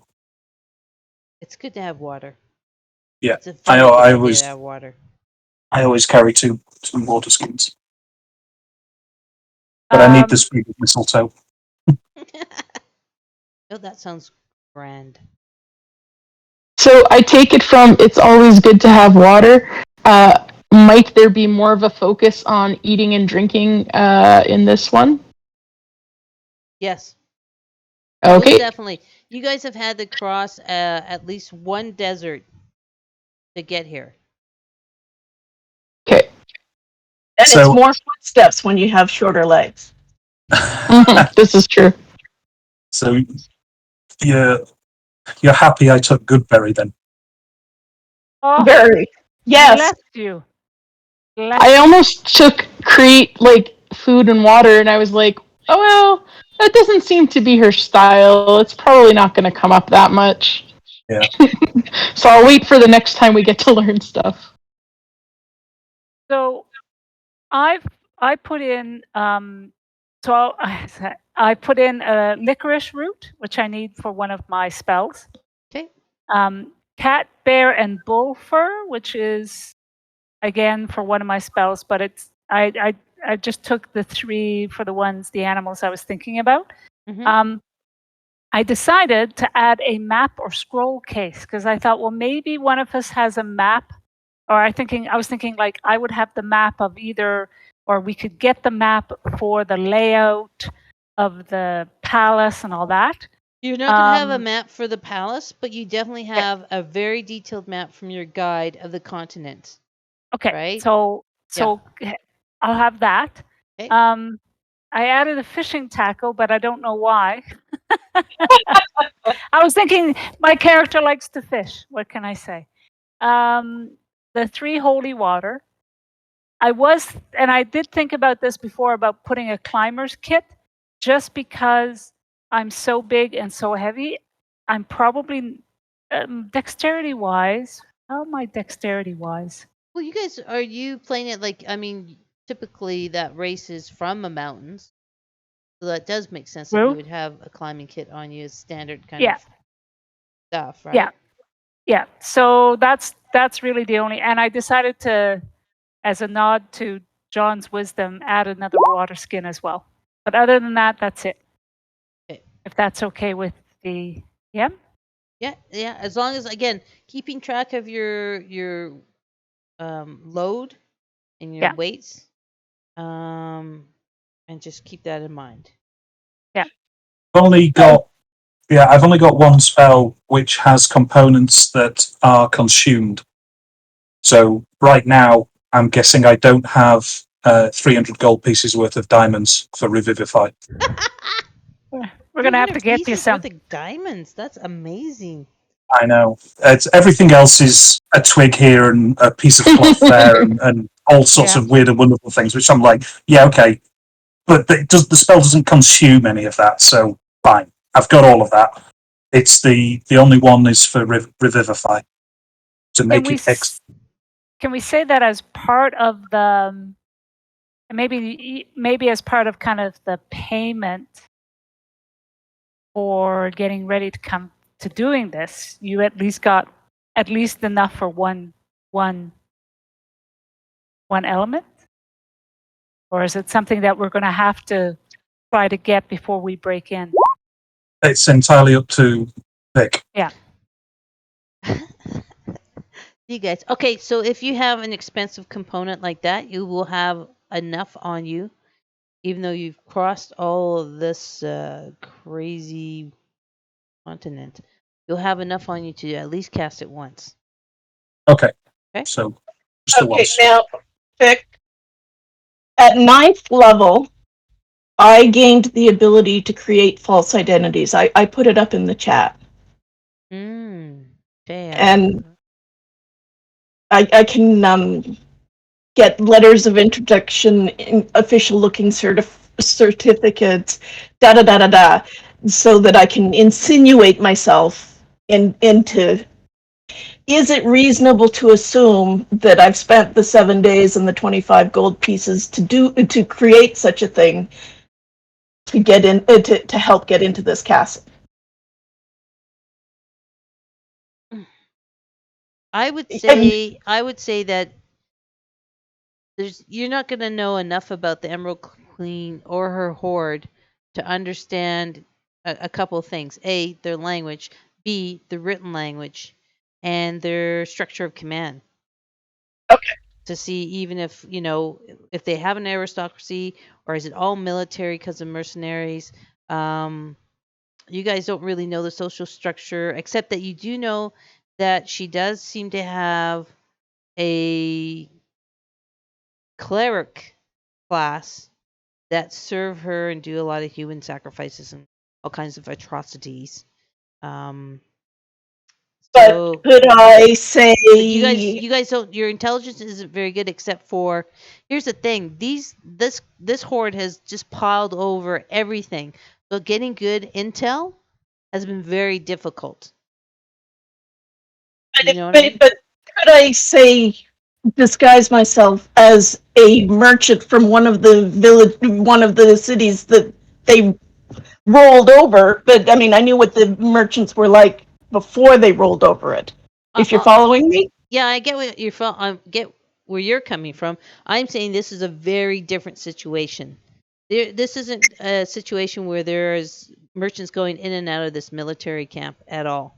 This is like if you're not recognized, you're going to be killed. It's a horde that's been at war for 15 years, right? And they don't buy and sell; they take. So, is there a merchant class that would be coming into this war camp? No. Okay, sorry. My question isn't can I necessarily use it to achieve the the first step. My question is, do I have a background identity that I can use to become somebody reasonably in the area? Sure. Well, reasonably in the area, you could actually have a background of being a merchant from a city that hasn't been conquered yet, the city on the Serpent River, if you want to do That's that. the sort of thing that I was thinking, that I might already have created such a false identity. But you had said that you could use this identity to get into this camp, and I'm telling you that's in character. That's not even going to be an option. You walk up, okay, you get killed. But if you want to have something from an unconquered area of the continent, sure, you can definitely be a merchant from the city on the Serpent River for sure. Oh no, I'm not saying that that's my real background. I'm saying that's my fake background. I know, that's what I'm saying. I understand. You gotta create identity thing. So Okay. if that works for you, So I've got a false identity of somebody who naturally lives on the continent. Yeah. Lovely. Thank you. You're very welcome. Anybody else? What are we talking about? Oh, we're going through stuff, right? Or what are we talking about? I know. So in a sense, we've all been together as we've kind of, as a group of 70, we've come in this way. Some of us, the question is whether we knew each other before the start or we got to know each other during the start. So I think that might be an interesting thing, because if you imagine that it was 70 of us, how many days did it take us to cross in? Oh my God. Months? This is why I brought you right to the entrance so I wouldn't have to deal with the minutia, you guys. Never mind. Ignore it. That's fine. Ignore. It would have taken you guys at least, I would say, 2 months. Okay. All right. To get to where you're going. Developed camaraderie then. So we build up camaraderie and an ability to trust each other, because we would have been through a lot. Yeah, well, and if you want, I can help you guys out. I can easily say if this is something that is useful to you or not, then speak up. That you are members of an elite fighting force for the Queen. specially trained for this particular mission. That is called the Crimson Eagles. Eagles. If I that like that. if that works for you folks, if you don't like it, then you can toss it away. No, that works. That works for me. Does that help? Did Wonder- anyone guess the book? Nope. No. Oh wow! Um, I'm it's alone still in my love of fantasy. Mercedes wacky-ish to me. Just out of curiosity, will a clip of the stream be available so that my Civ-like brain can be reminded of all the backstory I can do in my own time? I can rewatch it. And don't Okay, forget, too, you guys, that we'll put it on the YouTube channel, and it's going to be on Marie's or on Seahag's Twitch channel. And don't forget, I do have Player Journal set up at the very top of your handouts, so we can start adding to it. You guys should be able all to access that and to make entries and to edit it. Yeah, I have it set up for all players. So if you want to go ahead and add something, that would be fantastic. I was trying to go through the my items to make sure that I have what I need for my spells, and I was looking up a little bit about spell casting as an artificer, and I came across a write-up of somebody saying why it's terrible, and it made me scared. And I'm wondering if I could do something like have, instead of like a magical focus, that I have like a tool belt or something that I'm wearing. That is what's enabling me to do my things. That I've got my kind of tools at the ready, because I have proficiency in like a wide variety of things, and the tools then that support those. So I'm sorry, someone's saying what? Having a so the component form it was like pouch is... artificer spellcasting sucks, and here's why. And it's basically saying how if you try to look at the rules, it would be that you would have to have your specific set of tools in your hand, so that like if you have to if you want to have a weapon and or a shield, like you can't do any of the spell casting. But then if you also need a somatic, like, so then if it's like, oh, I'm going to do a spell, let me get a mallet out of my bag and I guess make gestures with my hand, and I'll put down my weapon. So I was like, oh my gosh, I don't understand how this is going to work. So I was trying to see if there was a focus type thing that maybe would work. Yeah, I'm gonna have to read up on that class if it's that complicated. That sounds Okay. really weird that they would set something up, because I mean most classes have an arcane focus, right? Yeah. And you're not reaching and grabbing bits and bobs and I mean you could if you want a component pouch, but I think most people don't role play a component pouch because it's just a pain in the ass. Yeah, well, and I think that part of what they do is it's like you're casting the spell, but narratively, it's that you've done something like maybe there's a flash of light for prestidigitation or something like that, but really it's that, you've set off a small explosion that made that sound. Like, that's the flavor of it. So I think that's why, like, you're doing the spells, but then you also need to be able to access your tools. So I was just thinking like maybe a tool belt would be like an equivalent focus, that if I was wearing my tool belt, then I don't have to worry about that part. Certainly makes it easier. Exactly. Yeah. Yeah. I'm not opposed to that. Okay. That'd be grand. I think that's a good idea. I mean, I hate for you to have to sit there and go, this class is totally broken and I want to go start.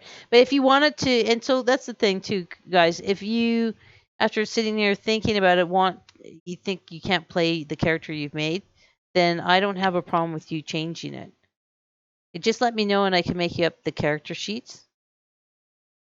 You know what I mean? So we can... Sounds good. Fifth and fourth and all that kind of stuff.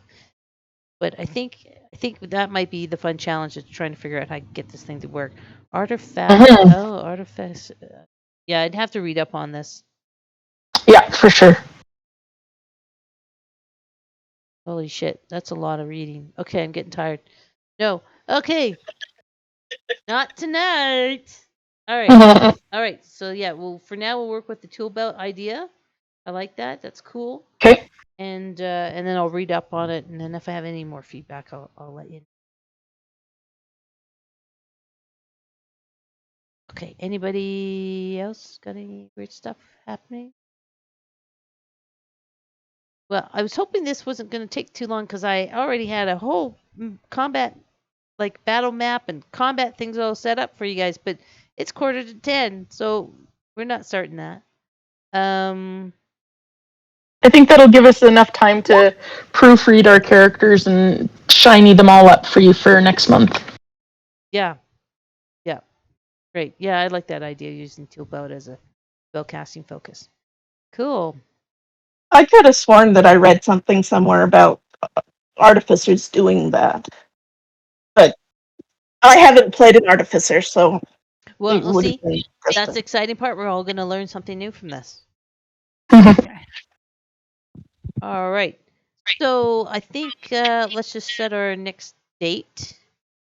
Let's pull out our handy dandy calendar. And let's see, let's look towards September. I can't believe it's almost September. So our next date we would be looking at September 11th. Uh-oh. And I know I'm not going to be able to make that.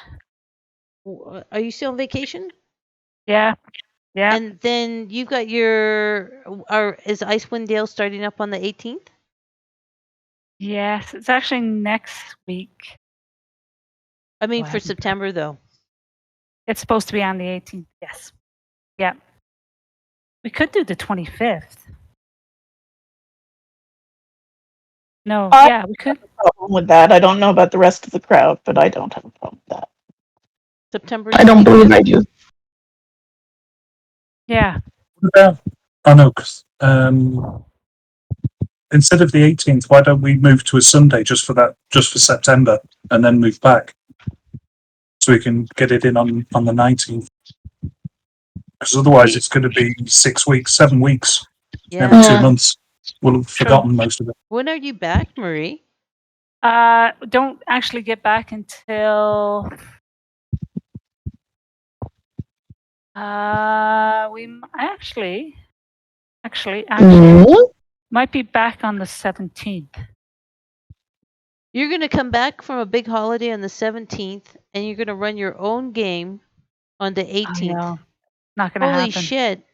No, it's not going to happen. I mean, I so have no problem running something on the 19th. I just point out Gen Con is the 16th to the 19th, but I don't know if you guys have looked at the games all suck. So, and they're all very expensive. Well, not all of them, but I'm just being, whatever, disgruntled. But yeah, Gen Con is on that weekend. I'm happy to move it to the 19th. But I mean, Marie, do you think you know you're what? gonna be up for that? Yeah, go for the 18th because you're right. Because I'm not going to be able to prepare anything. I won't be around, so Do you I want won't us? be able to prepare anything. Okay, so Yeah. can everybody do? We'll move our game to the 18th. Yeah. And sorry, no, yes, sorry. Yes. Yes, the 18th is lovely. The 18th of September, we're gonna take over Icewind Dale, and that way Marie just gets to come and play and not have to set up an adventure and stuff. Yes, probably a wise move. Okay, and okay, so I will set up the next thing in the meetup, and we'll work to the 18th. If you guys need to come in and change things on your character sheets, just give me a little buzz. You can either leave me a message here in Discord, direct message here in Discord, like River did today. That worked great. Or you can send me an email to my Rocket Mail account, or you can send me a message on Meetup itself. And just give me any update if you are doing anything drastic to change anything. Okay. Okay. And yeah, that would be good. That would be good. I know character building and stuff is a bit arduous, but I think we're at a point. Well, I think you see what a level 10 character really offers you, and like I said, now you have an arsenal on a lot of different levels. You are like the $6 million man. You are stronger, faster, and way more spells. You are bionic. Sounds good. Yeah. So unless there's any other, and if anyone wants to, Marie, if you have anything coming up on your channel, or John or anybody have anything upcoming you want the audience to hear about, please go ahead. And I think next weekend is Calgary Medieval Festival. I think next weekend. Yeah. Yeah, the 20th. Yep, 20th and 21st, I think. So there's that. I don't think we'll be playing in person. Be quite honest, not with this. What I've planned for you guys, it's only will really work online on Roll20. That's okay. That's fine. That's And fine. I don't even know if the RPG Alliance will actually end up running in person. It really depends what happens in a couple months. But we'll at least run online.